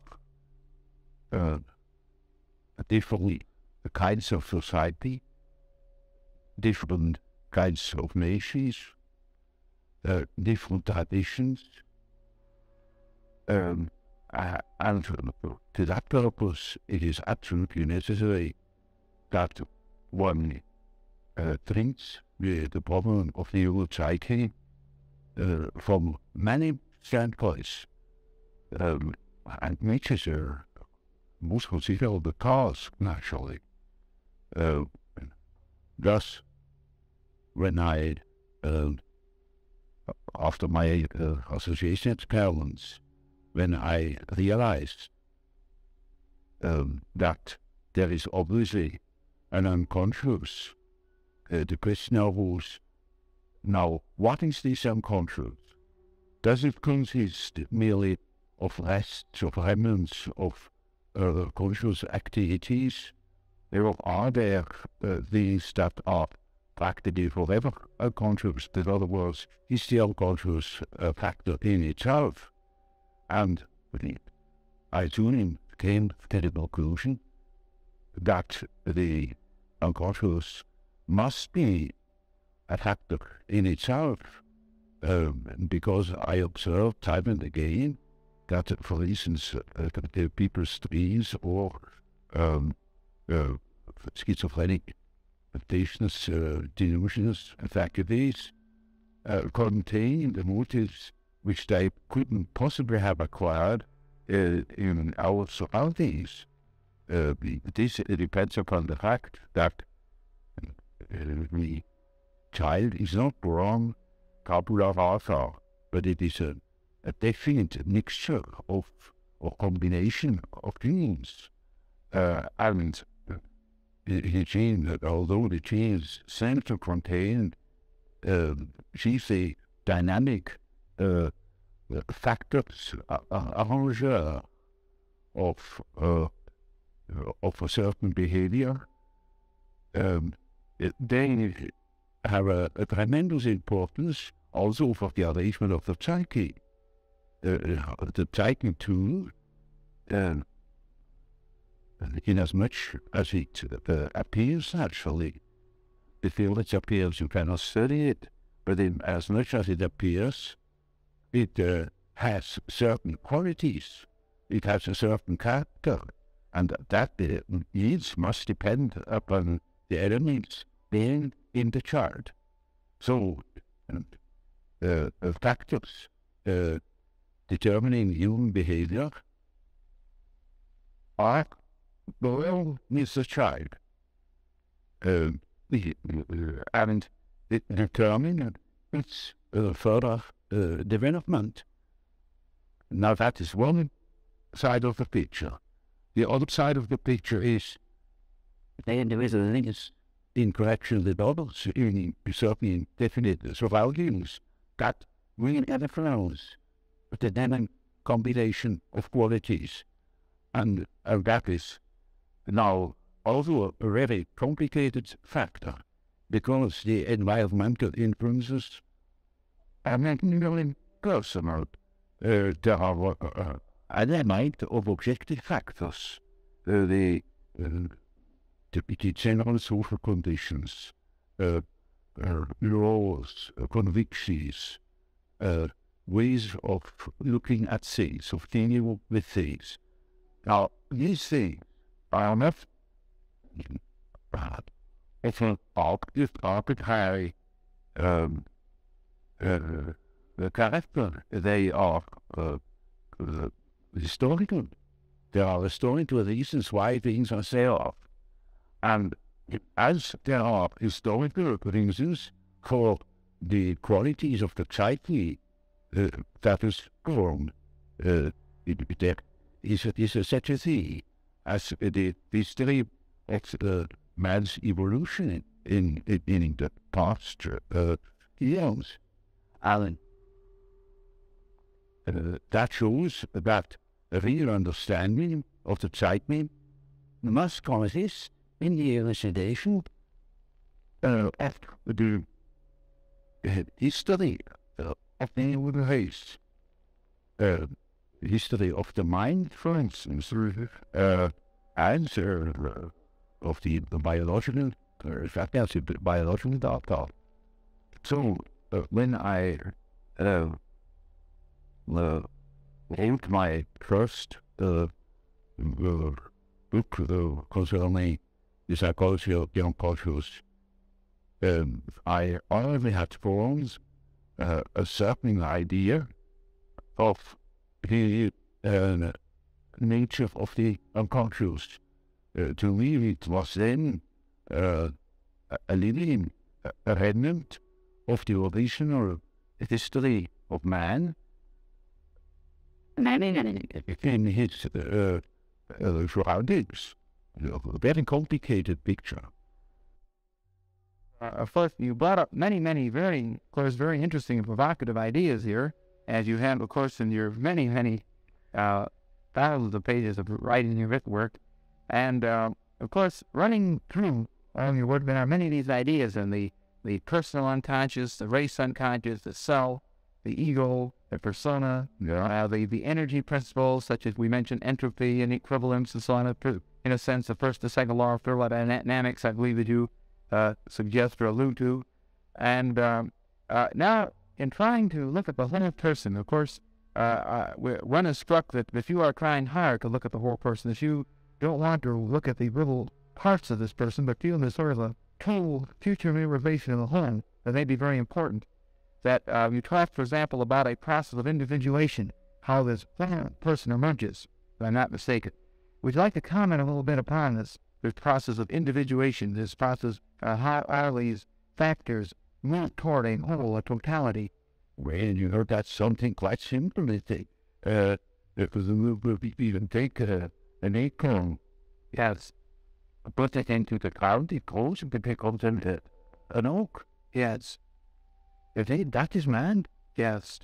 The man develops from an egg. Yeah. And develops into the whole man. Yeah. And that is the role that is in him. Well, you spoke with Dr. Einstein, and you were slowly discussing the thing earlier that he more or less tried out some of his ideas on you. Did you ever grade the possibility or ask you opinion about the possibility that relativity might apply to spiky function? Did you ever discuss that at the point? Well, then, already with a man is so concentrated upon his own idea. Yes.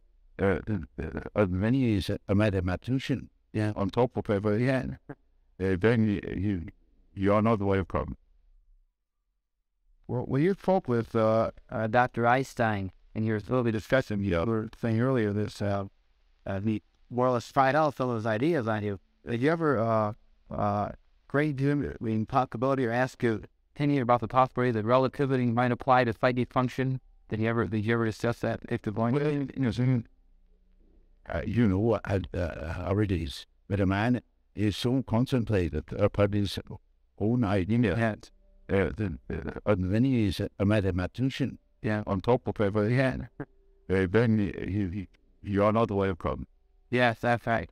What year was it that you were friends with Einstein? What mean? Well, I wouldn't call myself a friend. I was simply the host. No, what year was it? And I tried to listen, to understand. And so there was little chance to insert some of my own ideas. Yeah. Was this after he'd already formulated the relativity theory, or just before? Well, it was just when he worked on it. Just when he was working on it. Yes. And his name? I think the beginning. Yeah. Yeah. You are very touching. Yeah. Very touching. In your dealings with Professor Toynbee, we were discussing as you knew him and tied that with him. Have you gotten rather interested in his ideas on history? Oh, yes, he's knew this ideas about the length of civilizations. That is a thought more by of the type of forms. Yeah. And Toynbee has seen that what I mean by the historical function of the type of developments. I see. See, that is a mighty important determinant of human behavior. Yeah. That lasts for centuries or for thousands of years and expresses itself in symbols. Yes. And sometimes simple symbols you were at the same nothing not good. For instance, you know that in the and Russia, the Soviet Republics have that symbol of the red star. Yeah. Now it's a pie-red red star. Yeah. America has the white star. Yeah. They are enemies. Yeah. They can't come together. Now in the Middle Ages, for about at least 2,000 years, the red and the white is the couple. And see. That is ultimate vision to marry each other. Here. Yes, I see. Okay, very, very interesting. Very interesting. Yeah. And so America is a sort of matriarchy as much as most of the money is in the hands of women. Yeah. Right. And Kosovo is the land of the little father. Yeah. I think that's a patriarchy. Yes, very, very interesting. So it is father and mother, there's the white woman in villages. They call it the white woman. They think about it, and there's servus vulgarus, the red slave. I see. Yeah. So it was by the half. That is there. They took through almost a brawl is the shot. Yeah. I was about to discuss brain, ask you a little bit about what seems to be a very fundamental part of your writing and your ideas, and it's encased in the term mandala. Yeah. Now, this seems to be sort of an ultimate realization, direction, and I would certainly be most interested in hearing your observations on this idea. Well, mandala is just one typical archetype of theory. Yeah. It is what they call in alchemy the quadratura circuli, Yeah. the square in the circle. Yeah. Or the circle is the square. Yeah. And it is an age-old symbol. Yeah. That goes right back in the prehistory of man. Yeah. And is all over the earth. Yeah. And it either expresses the deity or the soul. Yes. And these two trails are psychologically very much related. Yeah. But which doesn't mean that I believe that God is a soul or Professor Soul is God. I made that statement that there is a psychological relation. Yeah. And that can be I beg your evidence for it. Yeah. And it is the very important archetype itself, it has of an inner order. I see. And it is always used in that sense, either to make the arrangement of the many aspects of the universe, a world scheme, the rest, or the scheme of our psyche. Yeah. And it expresses the fact that there is a center of the belief of it, and it tries to embrace the whole. It's a symbol of wholeness. So I think in a moment where the success during the treatment, when there is great disorder and chaos in a man's mind, Yes. then the symbol can appear as in the form of a mandala in a dream or any amazing imaginary fantastical drawings or something of the sort. Then it spontaneously appears as a compensatory archetype, bringing order, showing the possibility of order. So it's over direction at all. Centeredness, Centeredness, yeah. And it is a center which is not coincident, it's a bit thingable. But with the wholeness, it is wholeness. Our wholeness, which I call the soul. Yeah, this is the tail of wholeness. Yeah. And I make whole in my ego. My ego is a fragment. Yeah. Of our personality called soul. So you see, the center of a mandala is not in ego. It is the whole personality. The whole self. The center of the whole personality. And it plays a very good holy things for instance. But in the Middle Ages in Korea. Yeah. And then it has been lost, it has been thought of as a mere sort of allegory, the decorative motive. But as a matter of fact, it is highly important and highly autonomous. There is a note about piercing greenness and so on, or in Punko. Yes. That's very where that if we walk with we usually say that the main aftertide.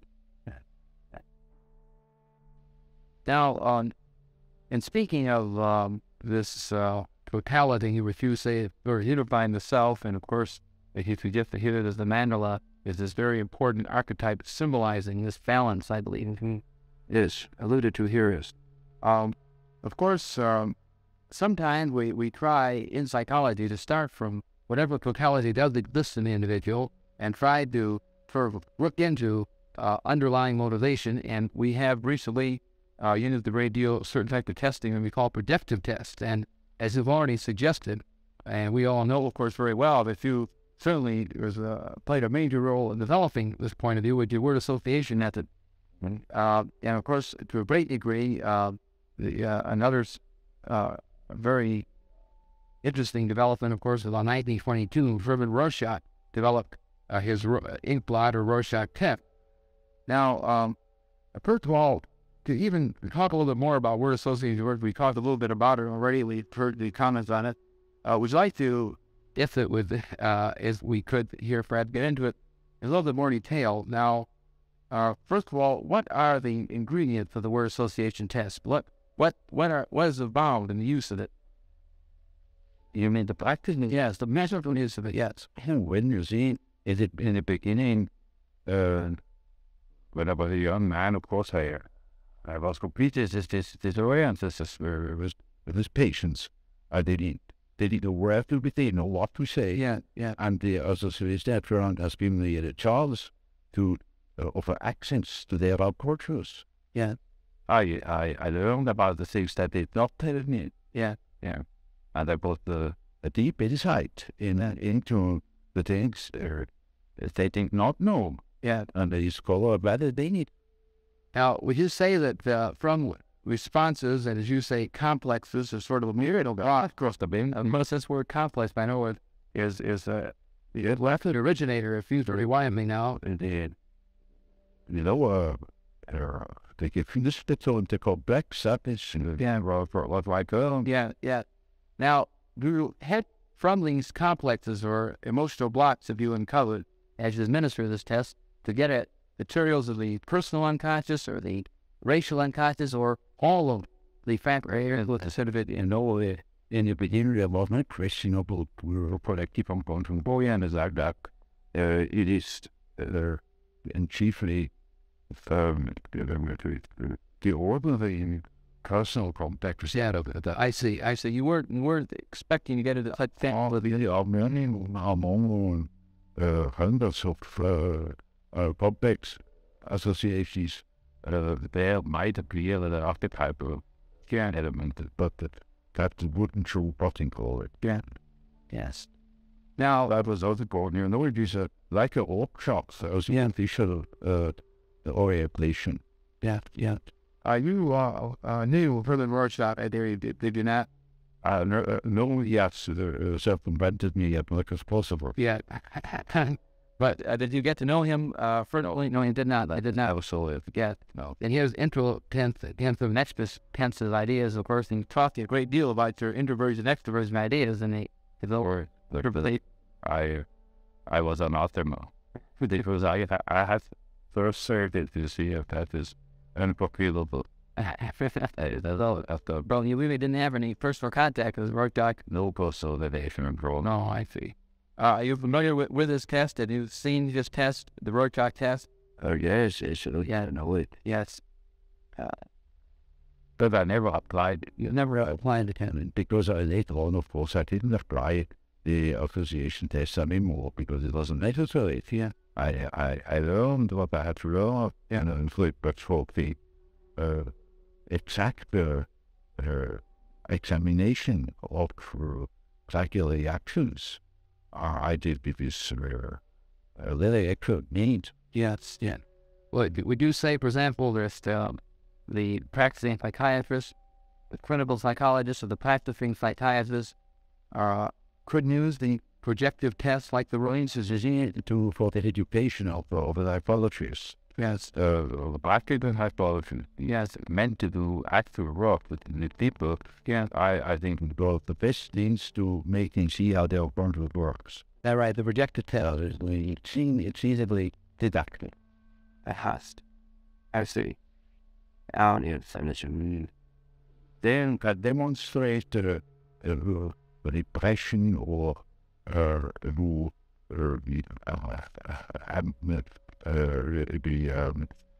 amnestic phenomena, the way in which people cover their emotions and so on. Yeah. It is like an ordinary conversation, but seen and measured in its principles. Yeah. And that makes us rigorously. Yes. You observe all the things you observe in a conversation. Yeah. For instance, you ask somebody, discuss something, and you observe later is a tensioness in the stunted speech, something just all has come to the foreground in the and measurable, you know. Yeah. And the experiment. I thought it I think I don't overrate the deductive value if it's I think very highly of it. There's a similar hit in identification of your own depth or evidence and get use it as a the war in him influence if I had a case that first one control there I can make first a statement, but I find out a lot of things where they experiment. And I have a approach to just go with the verb. Is that right? Oh, would you like to tell us a little bit more how this And you have by the type by the yeah. When that is there, that's a self-definition test. I brought out the word that the example is a lightning phenomenon. Actually, and they usually have done a lot of work also with the pure fact. Yeah, they're show the victims of the warning or of brain and the painful of a pop taps. Actually, that is one of the reasons or of a tuberculosis that arises from such a condition. And people have a very shallow brain, they don't enter it in the process of the learn anymore. And it's a tuberculosis. Part of the tuberculosis all tighted. That's that. Of course, this matter of psychic tubercular cases and so on, of course, gets us into a particularly interesting special case of motivation that we're talking a lot about in the United States today, and I'm sure that as you also list with the whole area of psychosomatic medicine, the way our unconscious, emotional elements of our total for having quite a lot of studies tools of tuberculosis. What is tuberculosis? By analysis that people learn to breathe again. But wouldn't have had to have learned to breathe normally. That wouldn't have had, but understanding what the complexes and else. That's how it can. Yeah. Marissa, when did you first become interested in the psychic factors of tuberculosis? Was it many years ago? When did you first become interested in these psychic factors of tuberculosis? I was in the 80s to begin with. I was always at first. Yeah, where you were. Oh, me because I have dropped on it. Yes, yes.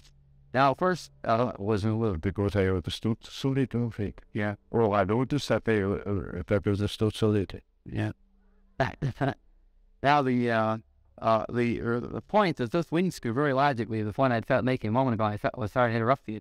But you see, this is very much the heart of a lot of our thinking today, the area that we call psychosomatic medicine. Yes, where we are now, right now, becoming more and more interested in the very thing you're saying, how these emotional, how these unconscious, how the personality factors can actually have an effect on the body.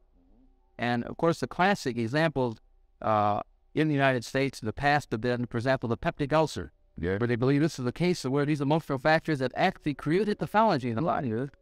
And, of course, we've expanded these ideas into many other areas. We, for example, feel that where there already is pathology, that these emotional factors can intensify it.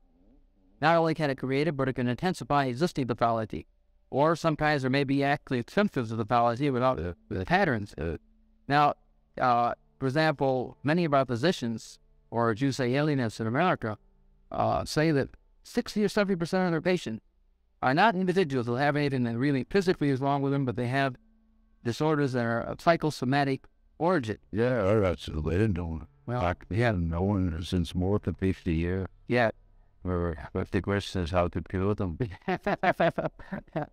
Now, what is the, and speaking of these psychosomatic disturbances, and as you say, tuberculosis would be one example. We are now, of course, very interested in further research in this matter in the United States, and for that matter, other parts of the world.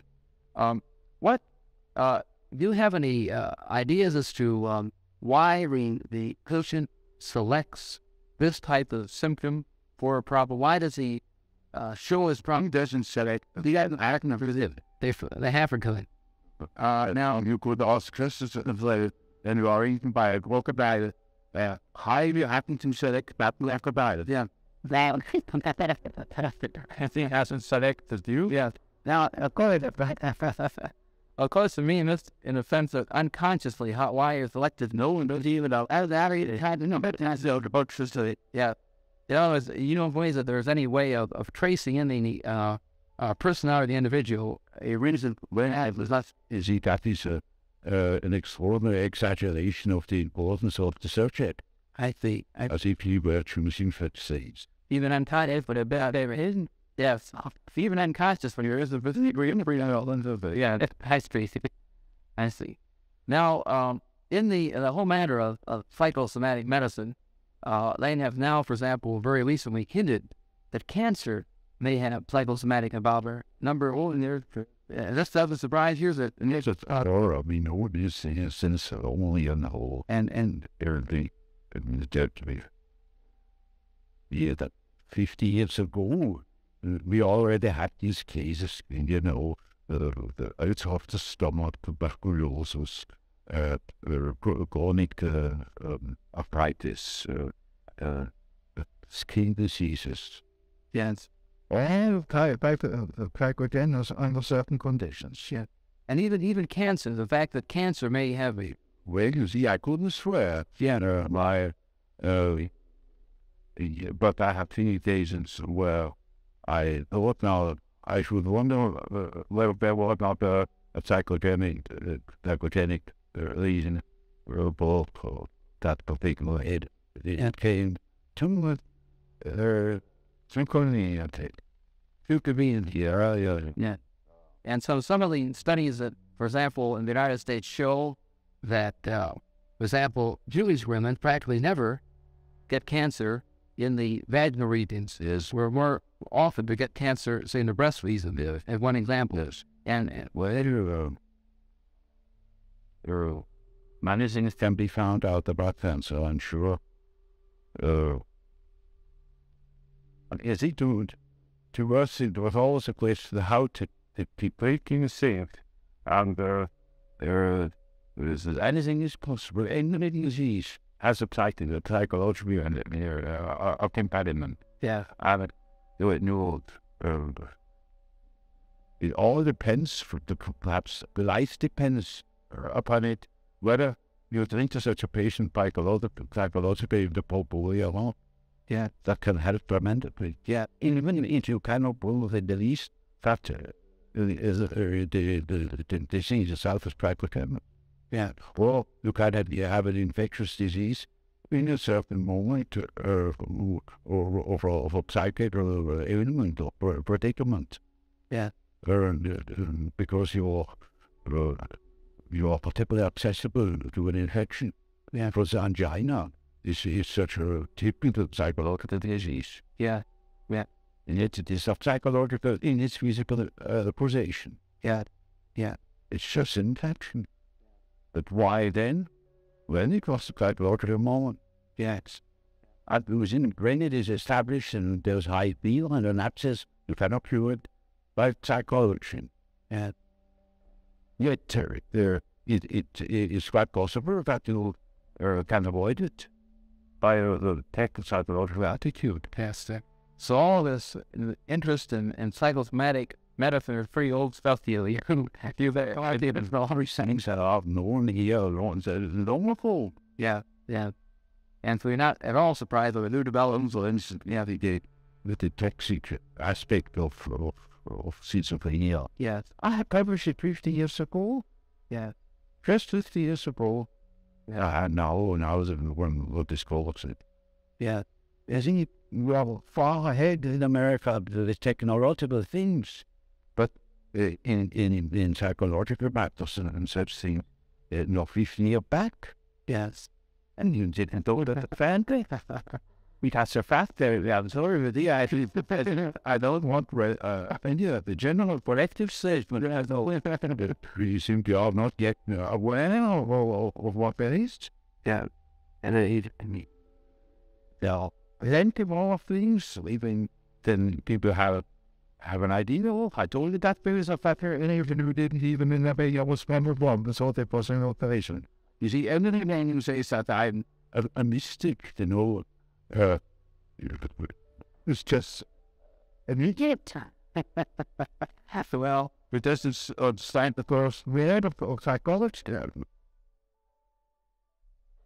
Well, Professor Jung, in our several instances so far, a great deal of our talk has been on the very fundamental aspects of your theories, your writing, and of course, purpose and and then coming to reactions to be fundamental ideas, so that activities, many of whom will have not had an opportunity to study a great deal of your work, might sort of be introduced to some of your ideas from you personally, which of course is the best way they possibly could be.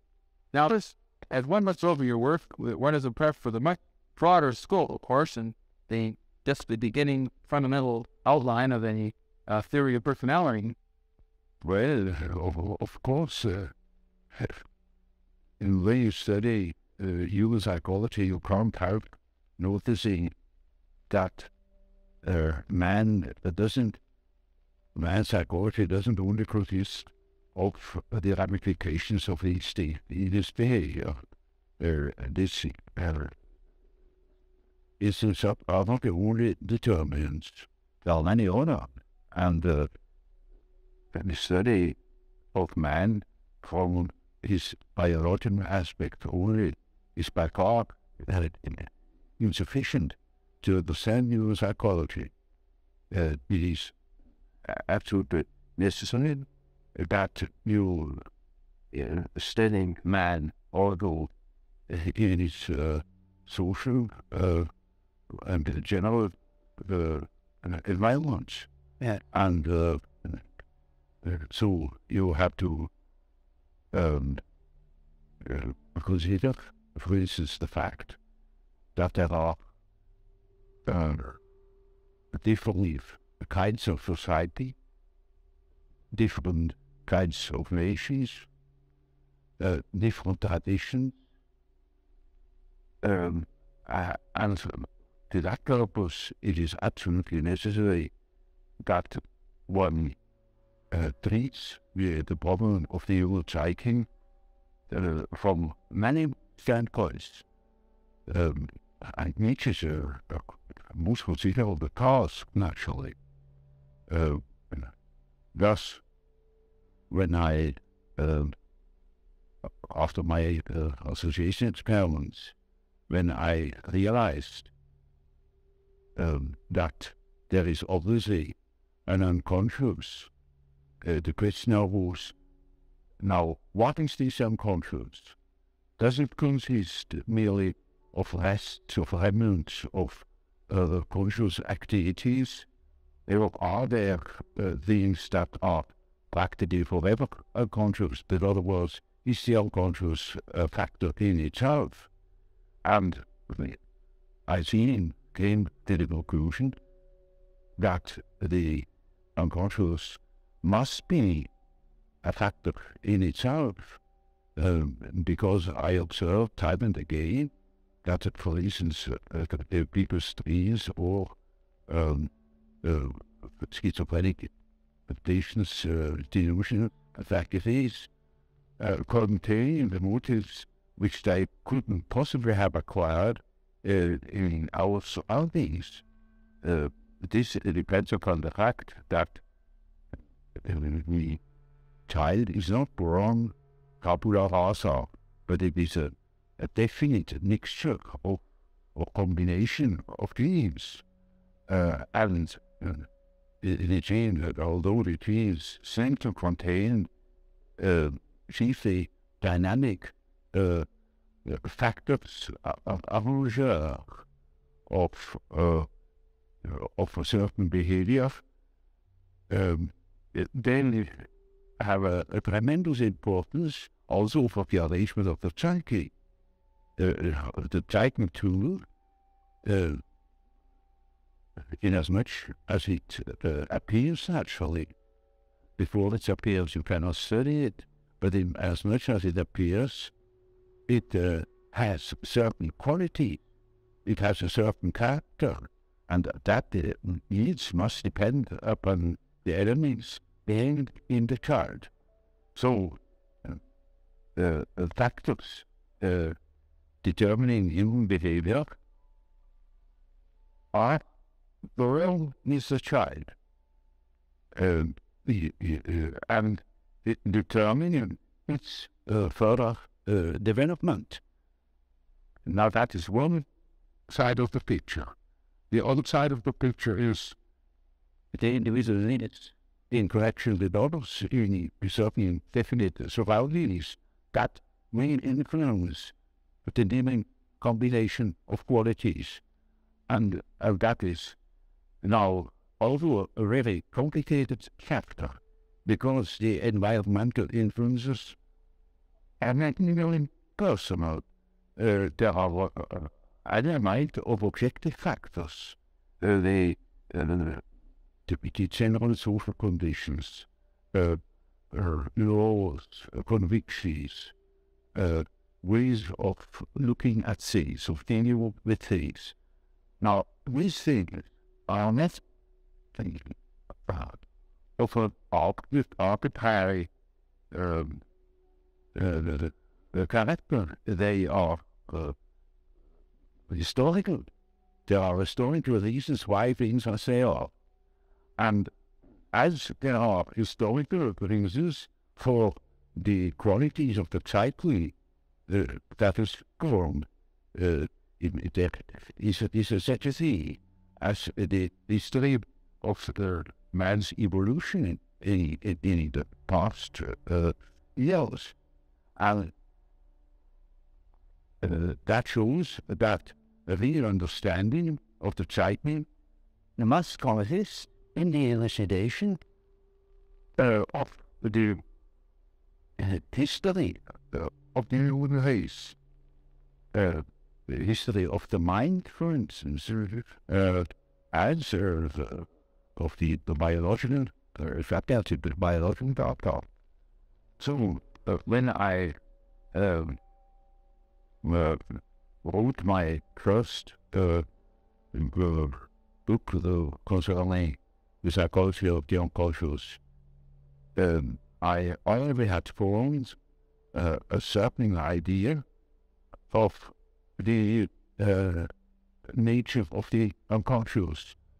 To me, it was then a living remnant of the original history of man, and perhaps surroundings. A very complicated picture. And my material then, my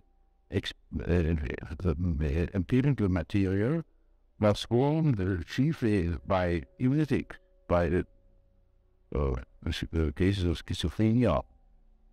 And there I had observed that there are, chiefly in the beginning of a disease, of fantasies into conscious life, fantasies of an entirely unexpected sort, means bewildering to the patient, that they're quite confused by these ideas, and he gets into a sort of panic, because he never before has thoughts such things that they are quite strange to him. I think they're strange to his as a physician. His interest is beaten and founded by the peculiar character of those fantasies. And therefore it was says that man is crazy. Yeah, how do you think that thing? Yeah, I think that, yes. And the patient is adventure. Anybody will think, if it isn't here, that means, I think, does he the bad thing? And more, He gets into a panic. so, our Indianist, I wrote it to being really the task for psychiatry to elucidate that thing that break into consciousness. His voices, these illusions, Yes. in those days, that is, mind you, more than 40 years ago, or almost 50 years ago, I had been to be able to treat these cases, or to be able to help them better. I had a very great scientific curiosity, and I wanted to know what these things really were, because I thought that these things had a system, developmental, chaotic, decayed material, because there was too much sense in those fabrications. So what I did then was I studied cases of psychogenic diseases like hysteria, hysteric listening, somnambulism, and such things, where the content that's gained from the unconscious were in a readable condition, in an understandable condition. And then I saw that, in contradistinction to the schizophrenics, the mental contents of hysterics were of a in the understandable character, that they were even elaborate, dramatic, suggestive, insinuating. Someone could need a second personality. Now, that is not the case of schizophrenia. There, the fantasies, on the contrary, are unsystematic, chaotic, and you cannot make out a proper second personality. Apart from that, the cases of a complicated nature. Now, I knew of psychopathic cases, just in the balance between schizophrenia and hysteria, where ideas came up, delusions that were not exactly hysterical, because they were singularly difficult to understand. It was a sort of strange eruptions, and I thought that these cases could give me a better understanding. So I took the opportunity when the Professor Furler, the old the professor of psychology and philosophy at the University of Geneva, when he published a case of an American girl who had bestowed upon him the series of half poetic and romantic fantasies. When he published that material, it was without commenting on them. He gave it as an example of creative imagination. Now, when I read those fantasies, I saw this is exactly the material. And I was always a bit afraid when I that people, when I tell of my personal experiences with patients, that they will say, oh, this is so merely a suggestion, Yeah. I took that case because I actually had no hand in it. It was old Professor Furler, an authority. He was a friend of William Chase. I knew him personally, a fine old man. And he certainly wouldn't be accused of That's right. if having influenced the patient. Yeah. And that is the reason why I analyzed these fantasies, and that that case became the object of a whole book called The Psychology of Cultures. It is called now Symbolism of Transformation. Yeah. And I have revised it after 40 years. We needed it. Yeah. Because it was in the first attempt. Yeah. And there I tried to show that there is a sort of unconscious, I then simply called it real conscious, that clearly produces things which are historical and not personal. Yes. It was mythological material, and the nature of which wasn't understood neither by Professor Furler nor by the patient. And then I tried for the first time to produce a picture of the functioning of the unconscious, a functioning which allowed certain conclusions as to the nature of the unconscious. Then, after I had written that book, that cost me my friendship with Freud because he wouldn't accept it. that are definitely to think the unconscious was a product of consciousness, and it simply conveyed definitions, and it was a sort of storeroom where all the discarded things of consciousness were heaped up and left. And but to me, the unconscious then was already a matrix, a sort of basis of consciousness of a creative nature, namely the capable of autonomous acts or autonomous inclusions into consciousness. In other words, I took the existence of the unconscious for a real fact, for a real autonomous factor capable of independent action. And now that was a problem, a psychological problem of the very first order. And that made me think and seriously, because the whole philosophy of days has not been recognized this fact that we have a counter actor in our unconscious, that in our psyche there are two. Consciousness is one factor, and there is another factor equally important, that is your conscious, that can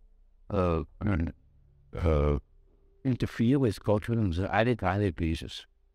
And of course, I say to myself now, this is very uncomfortable, because I think that I am the only master in my house, but I must admit that there is another somebody in that house that can play tricks, and I have to deal with the unfortunate victims of that interference every day in my patients.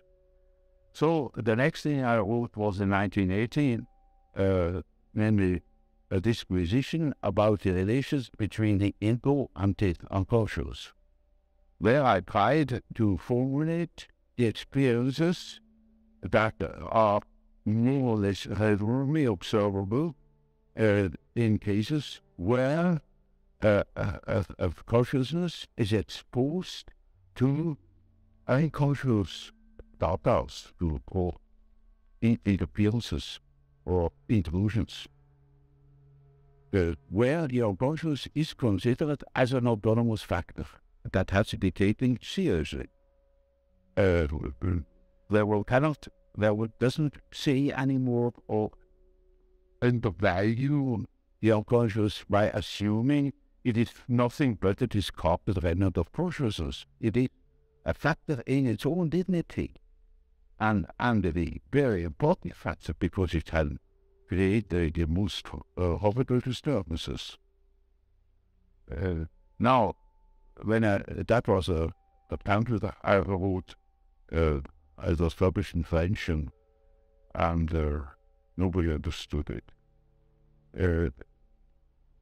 I saw that the reason why nobody understands it is that why nobody has a similar experience, because the question hasn't been pursued to such an end, namely that one has taken the unconscious seriously and considered it as a real factor that can determine a human behavior to a very considerable degree. Do you think that the humanities are important for the individual who wants to study the individual? Well, does it say what an education Without humanity, it's just straight human. it loses the connection with Earth is linked with this dynamic, as it were. That means with this, the whole thing is the tribe, the connection to the past, that believes in that in which man always has been, man has always been the mate. And we think we are able to be born today and to live in normal, without disturbance. That is a disease.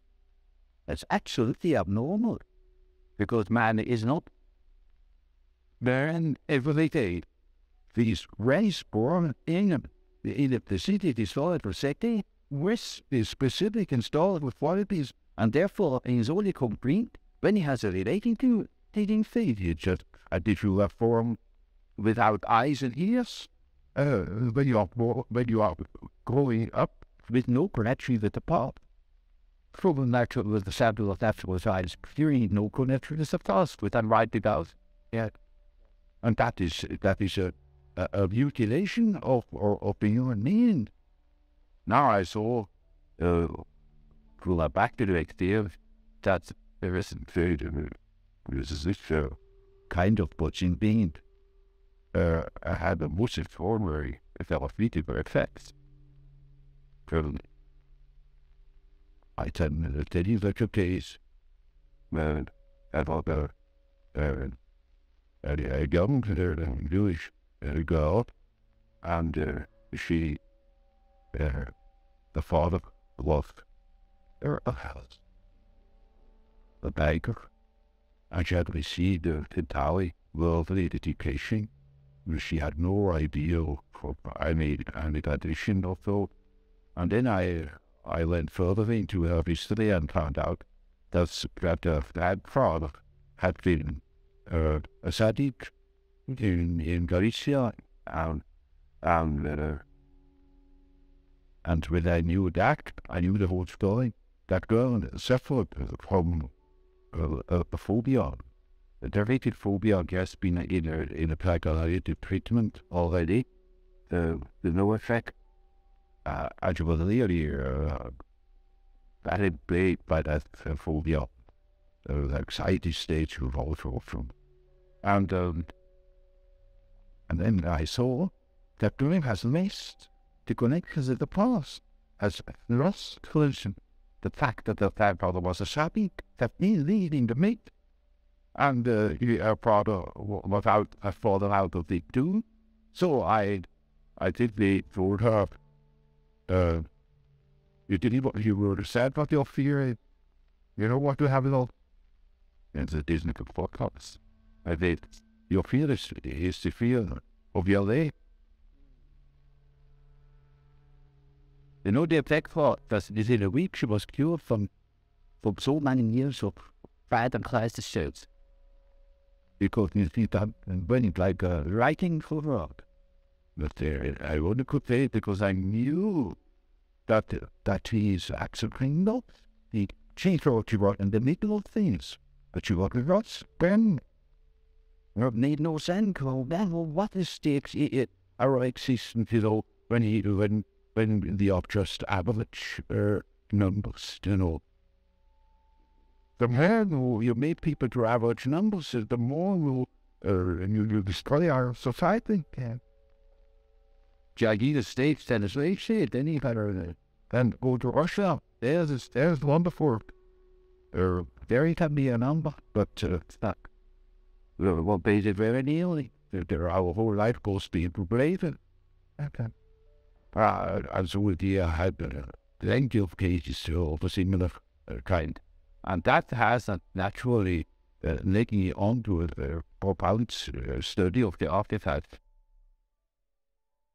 So, Professor Jung, so you began to see, in a sense, your typologies led to a sort of a theory of the psychology of opposites, that the conscious would reveal one side of a type, and the unconscious would be the other side. Yeah. And that this would be a very important way, then, of helping you to analyze, understand the individual. Oh, right. Mostly the theater, quite from a practical point of view, quite important. When the point I wanted to elucidate is, you know, in analyzing a patient, you make typical experiences. Namely, there is a sort of a typical way in which the integration of culturalness takes place. Namely, the average way is that through the analysis of things, for instance, you become acquainted with the contents of the unconscious. I already told you this deleted. To begin with, all personal material. Yeah. Subjective questions, the questions of the individuals, difficulties in adapting to environmental conditions, and so on. Yeah. Now, it is a regular observation that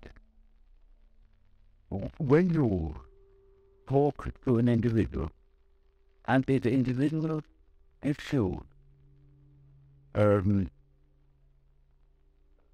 insight into its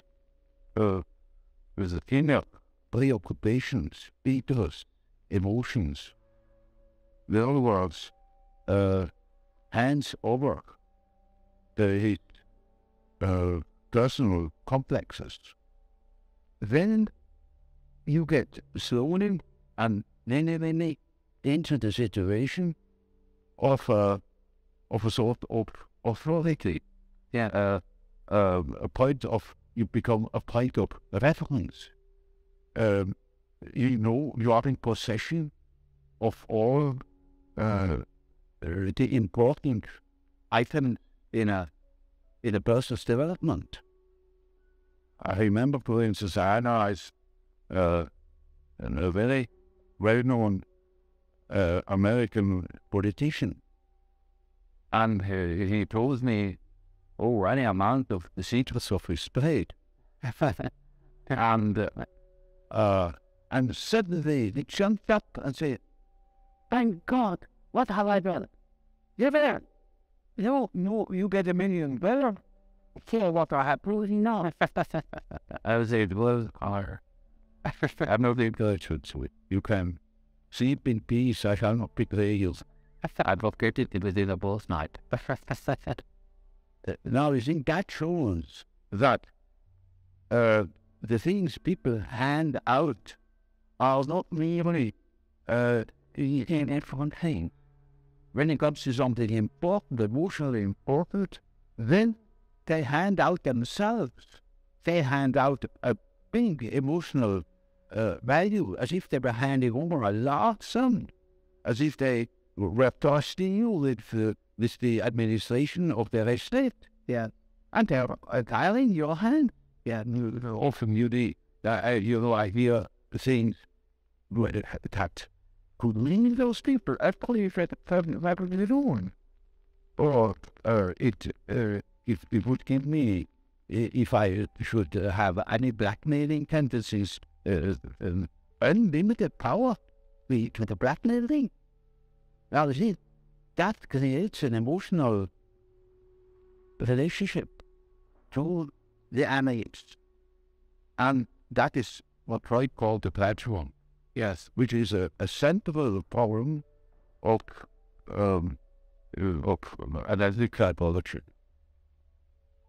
And it's just so as if these people had handed out their whole existence. And that can have very peculiar effects upon the individual. Indeed, if they hate you for it, or they love you for it, but you are not indifferent to them. And there is then a sort of emotional relation between the patient and the doctor. Yeah. Now, when you hand out such materials, then these contents are associated with very important persons in the life of a patient. Now, the most important persons are usually father and mother. Yeah. They come up from childhood. The first troubles are with the parent health of illness. So, in handing over your infantile memories about the father or about the mother, you hand over also the image of father and mother. Then it is just as if the doctor had taken the place of the father, even of the mother. I had quite a number of male patients that called me Mother You, because they handed over the mother to, to But you see, that's quite irrespective of the personality of the analyst. It is simply disregarded. He functions as if he were the mother, or he functions as if he were the father, the central authority. And now that is what one calls transversal cases, the particular case of transfer of projection.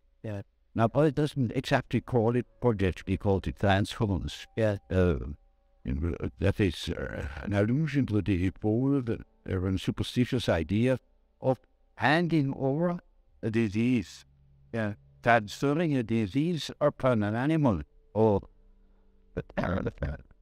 handing over the scene upon a scapegoat, and a scapegoat takes it out into the face of the matrix of the earth. So they hand over themselves in the hope that I can swallow that stuff and digest it for them. And so I am in local parentis and have a high authority. Naturally, I'm also persecuted by it because this is the manifold emotion of the actions they have had against their parents. Now, that is the stuff you have to work through first in analyzing the situation, because a patient in such a position is not free, it's the serenity. It always dependent upon the doctor. Like a patient, it is an open abdomen on the operation table. It is in the hands of the surgeon, or better worse. So the thing must be finished, and so we have to work through that condition in the hope that we arrive in a situation where the patient is able to see that I'm not the father or not the mother, that I am another human being. Now, everybody naturally should assume that such a thing would be possible, because the fact that the patient could arrive at such an insight when he is not a complete idiot, that I am just a doctor, and rest that emotional feeder of their fantasies. But that is very often not perfect. So I had a case that was an intelligent young woman. She was a student of philosophy, very deep mind, where one could expect easily that you would see that high enough is the parental authority. But she was actually unable to get out of distinction. And in such a case, what one always had recourse to the beings. One is just that people would ask the unconscious, now what do you say to such a condition? You see, Jesus says the approaches of governing, my father, but I just realize that, and it dries up. I depend upon you. And I say, now we see what the unconscious say. Now the unconscious produce experience. Which I really assume there is a whole, she was a little infant, she was sitting on my knees, I feel elder in my arm, I have a little tender father to the little girl, and more, the thing became impacted in that respect, namely that I was a sort of child, and he is a very little, very normal thing, and quite a little girl in the hands of an enormous being. And the last thing of that series was, I cannot tell you all the things here, was that I, not out in nature, I stood in a field of wheat, in an old field of wheat that was right for how I was a child, and I held her in my arm like a baby. And the wind was blowing over that field of wheat. Now, you know, when the way it's going all into it weight in the weight van, as in within the weights, I sway right at, it's putting her, as it were, to sleep, you know, and she felt, as being in the arms of a water, of the body. She resisted it. And so now the harvest is ripe. And I must tell her. And I told her, is it working on one and working projecting to me because you are not conscious of it. This, you have the idea of a deity. You don't process. Therefore, you see the need that that could, because you know she had her intense religious education. Of course, it all vanished later on. Yeah. And something disappeared from her world. The world became nearly personal, and that religious perception of the world was non-existent at hand. But you see, the idea of a deity, it's not an intellectual idea. It is an archetype, an archetypal idea. Therefore, you find it practically everywhere on the face of another name. You know, even if it has the name Mana, it is an enormous, powerful, extraordinary effects or quality, in a person at all. And so she suddenly became aware of an entirely hidden image, yes, that comes fresh from the aftertide. She had not this idea of a Christian God or of a Old Testament Yahweh. It was a heathenish God. You see, a God of nature, of vegetation. He was the wheat, the spirit of the wheat, the spirit of the wind. And she was in the arms of that union. Now, that is still myriad years of an aftertype. Now that made a tremendous impression upon that soul, and instantly it quit.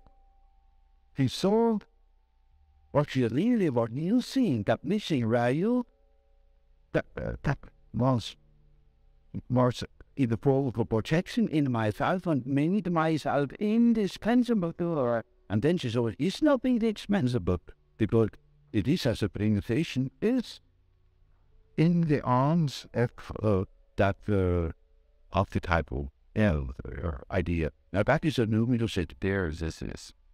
And that is the thing that people are looking for.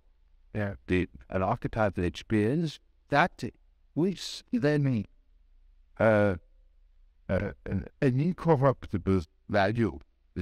They depend upon other conditions. They depend upon their desires, their ambitions. They depend upon other people. Because they had no value in themselves. They had nothing in themselves. They're only rational. And they are not in the possession of a title. That it makes them independent. But when that girl can hold that experience, then she doesn't depend anymore. It cannot depend anymore because that value is in her power. And that is a sort of liberation. Yeah. And that is of courtesy. It makes her complete, you know.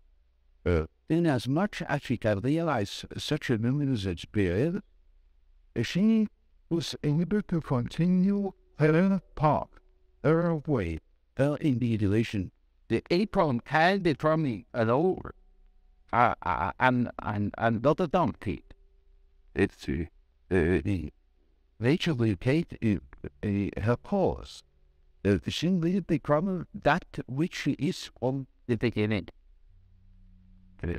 Now, having seen such cases, and what a number of such cases, that of course has given me a motive to further archetype. because I began to see that the structure of what I could then call the collective unconscious is really a sort of accumulation of such typical images, of which each has a nuanced quality. The archetypes are at the same time dynamic.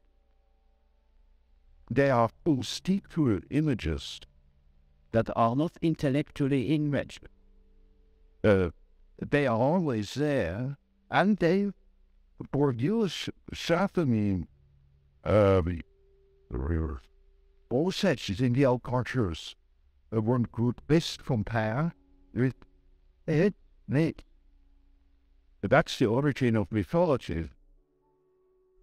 Now, having seen such cases, quite a number of such cases, that of course has given me a motive to study their archetypes, because I began to see that the structure of what I could then call the collective unconscious is really a sort of accumulation of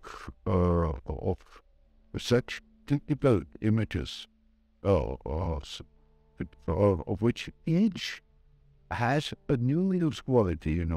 The archetypes are at the same time dynamic. They are constitutional images that are not intellectually enriched. They are always there, and they produce certain processes in the unconscious. One could best compare with it. That's the origin of mythology. Mythology is pronouncing as a series of images that premoniate the light of archetypes. So the statements of every religion, of many poets and so on, are the statements about the inner ecological process, which is a necessity because man is not complete if he is not confused as that aspect of his. So is he a man is not complete when he lives in a world which is that mystical truth. He must live in a world of his biological truth. That is his biological truth. That is not statistics. It is the expression of what he really is as what he created himself. So he, somebody without the mythology, was merely an effect of statistics as it were, the avalanche phenomenon. And while the truth is, the perils of life are individuals, not the avalanche numbers. Yes. Yet our natural size makes everything to an avalanche, reduces everything to an avalanche, and of course, all the individual qualities are wiped out. That, of course, is most unbecoming. It is unhygienic. Is to deprive people at their specific values where they are in hidden. It deprives them of the most important experience of their life, where they is their only value. But every day, can we get back out of their personality? Now, the other is that nobody understands the council. Third system that's quite strange. Do you think that being humanities are on court with the individual who wants to study the individual? One doesn't see what an education without humanity, just straight to man. Yes. And it loses the connection with his family, as it were. That means with his the whole thing is the tribe, the connection to the past, that he lives in that in which man ever has been. Man has always the mate. And we think we are able to be born today and to live without this. It is. It's absolutely abnormal, because man is not born everything. He's born in the city historical setting with the specific installed qualities, and therefore he is only complete when he has a relating state. Did you have form Without eyes and ears, when you are growing up with no connection with the past? Going back to with the sample of afterwards, I was fearing no connection with the past. We can write it out. Yeah, And that is a mutilation of the human being. Now I saw, pull back to the right there, that there is this kind of butching being. I had a massive phone where I fell asleep for a set. So I then tell you the case about a young really girl, and she the father was the banker, and she had received the entire worldly education. She had no idea of any tradition or so. And then I went further into her history and found out that her grandfather had been a Sadiq in Galicia, and when I knew that, I knew the whole story. That girl suffered from a phobia. A directed phobia, and has been in a psychiatric treatment already. The no effect. And she was really plagued by that phobia. So the anxiety stage was also from. And then I saw that girl has missed the connections in the past. Has rest, for instance, the fact that her grandfather was a Sadiq, that means leading to me. And her father was out, her father out of the too. So I simply told her, you didn't what you would have said what you're feeling. You know what you have about? And produced me the format. I did. Your feeling is the feeling of your day. You know, the effect called that is in a week she was cured from so many years of bad and class to serve. Because she done and went like writing for work. But I only could say it because I knew that she is accepting notes. He thought she was in the middle of things, but she was not when it made no sense. What is our existence? You know, when they are just average numbers. You know, the more you make people to average numbers, the more you destroy our society. Yeah. The United States and the slave state, then you had and go to Russia. There's wonderful. Very can be a number, but what pays it very nearly. Our whole life goes being completed. And so I had plenty of cases of a similar kind. And that has naturally led me on to a profound study of the archetype. Right? Because people work respectful of archetypes, and they're now by Joe, that thing should be taken into account. That is an enormous factor, very important for our further development and for our well-being. Now, in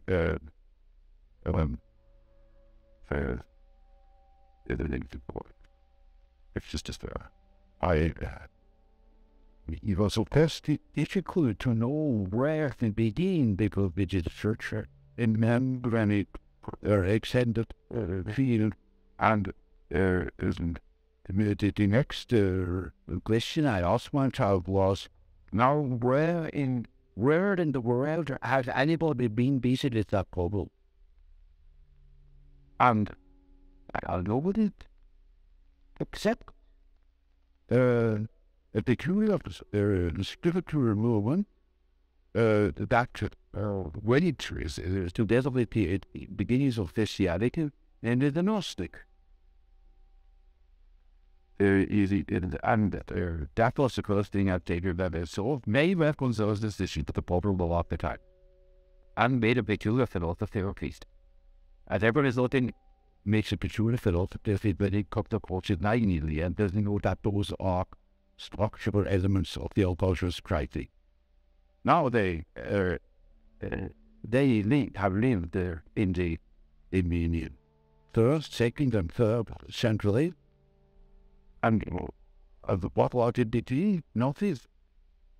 And now today, suddenly fall into that rules, and are controlled by the problems of the collective unconscious, which were then the same in 2000 years ago. And we are not prepared to deal with that problem. I was always looking for something in between, something that leads that remote path that would be in the present moment. I found to my amendment, it is alchemy. That is understood to be this tale of chemistry. If it is, one could ever say, not in less to that. It is a fictional, a spiritual way of philosophical means that calls out philosopher, like Gnosticism. And then I read the whole addressable literature, Latin and Greek, said that it, because of the enormous intelligence, it is the make a rock of 1,700 years, in which there is stored up, and that he could lay out about the nature of the archetype in a peculiar way. That's good.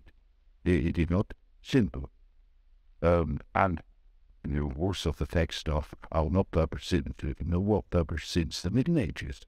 There are editions of in the middle or end of the 16th century, all erratic, and as the subject of Indian ink. Another thing that I'm talking about. Now, that has given me no end of work. The public result was both satisfactory because it showed me the development of our unconscious relations to the collective culture. Anti-variations our consciousness has to underfront. Why did we unconsciously concern with the mythological images? For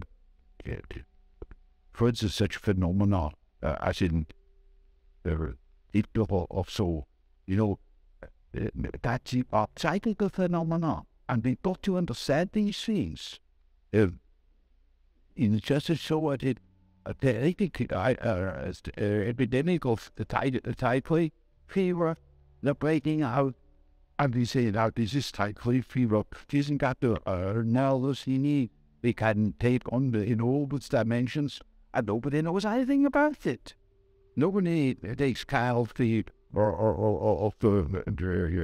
water supply.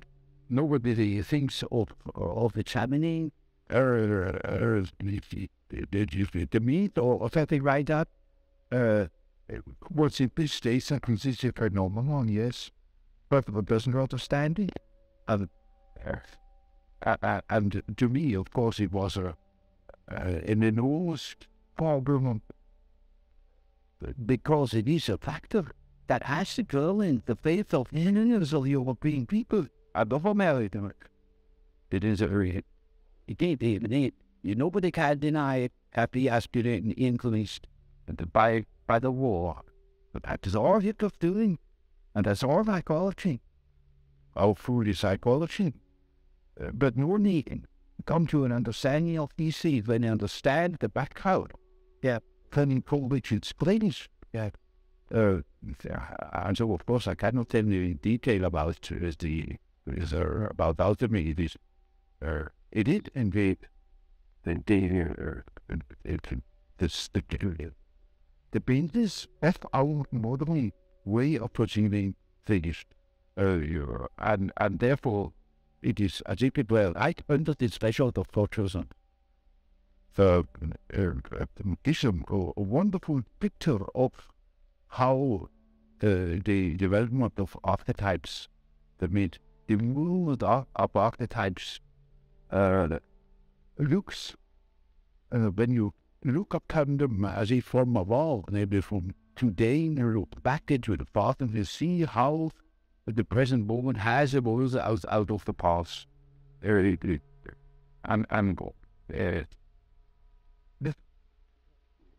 It's just as if, and the alchemistic philosophy, it sounds very curious, we should be the from men, other little men called their method philosophy, of course, because it's just a bit as the term alchemy. So this the parallel development as Gnosticism was to the conscious development, say, of Christianity, of our Christian philosophies, of the whole psychology of the Middle Ages. And so in our days, we have such and such a view of the world, such and such a philosophy, but in the content you have a different one. And that you can see is through the example of the alchemistic philosophy that believes towards in the behavior consciousness exactly like the unconscious behaves to ourselves. And we can construct or even predict our the unconscious of our day, rendering everyone what it had been yesterday. Now that is in a with few words the development of my ideas,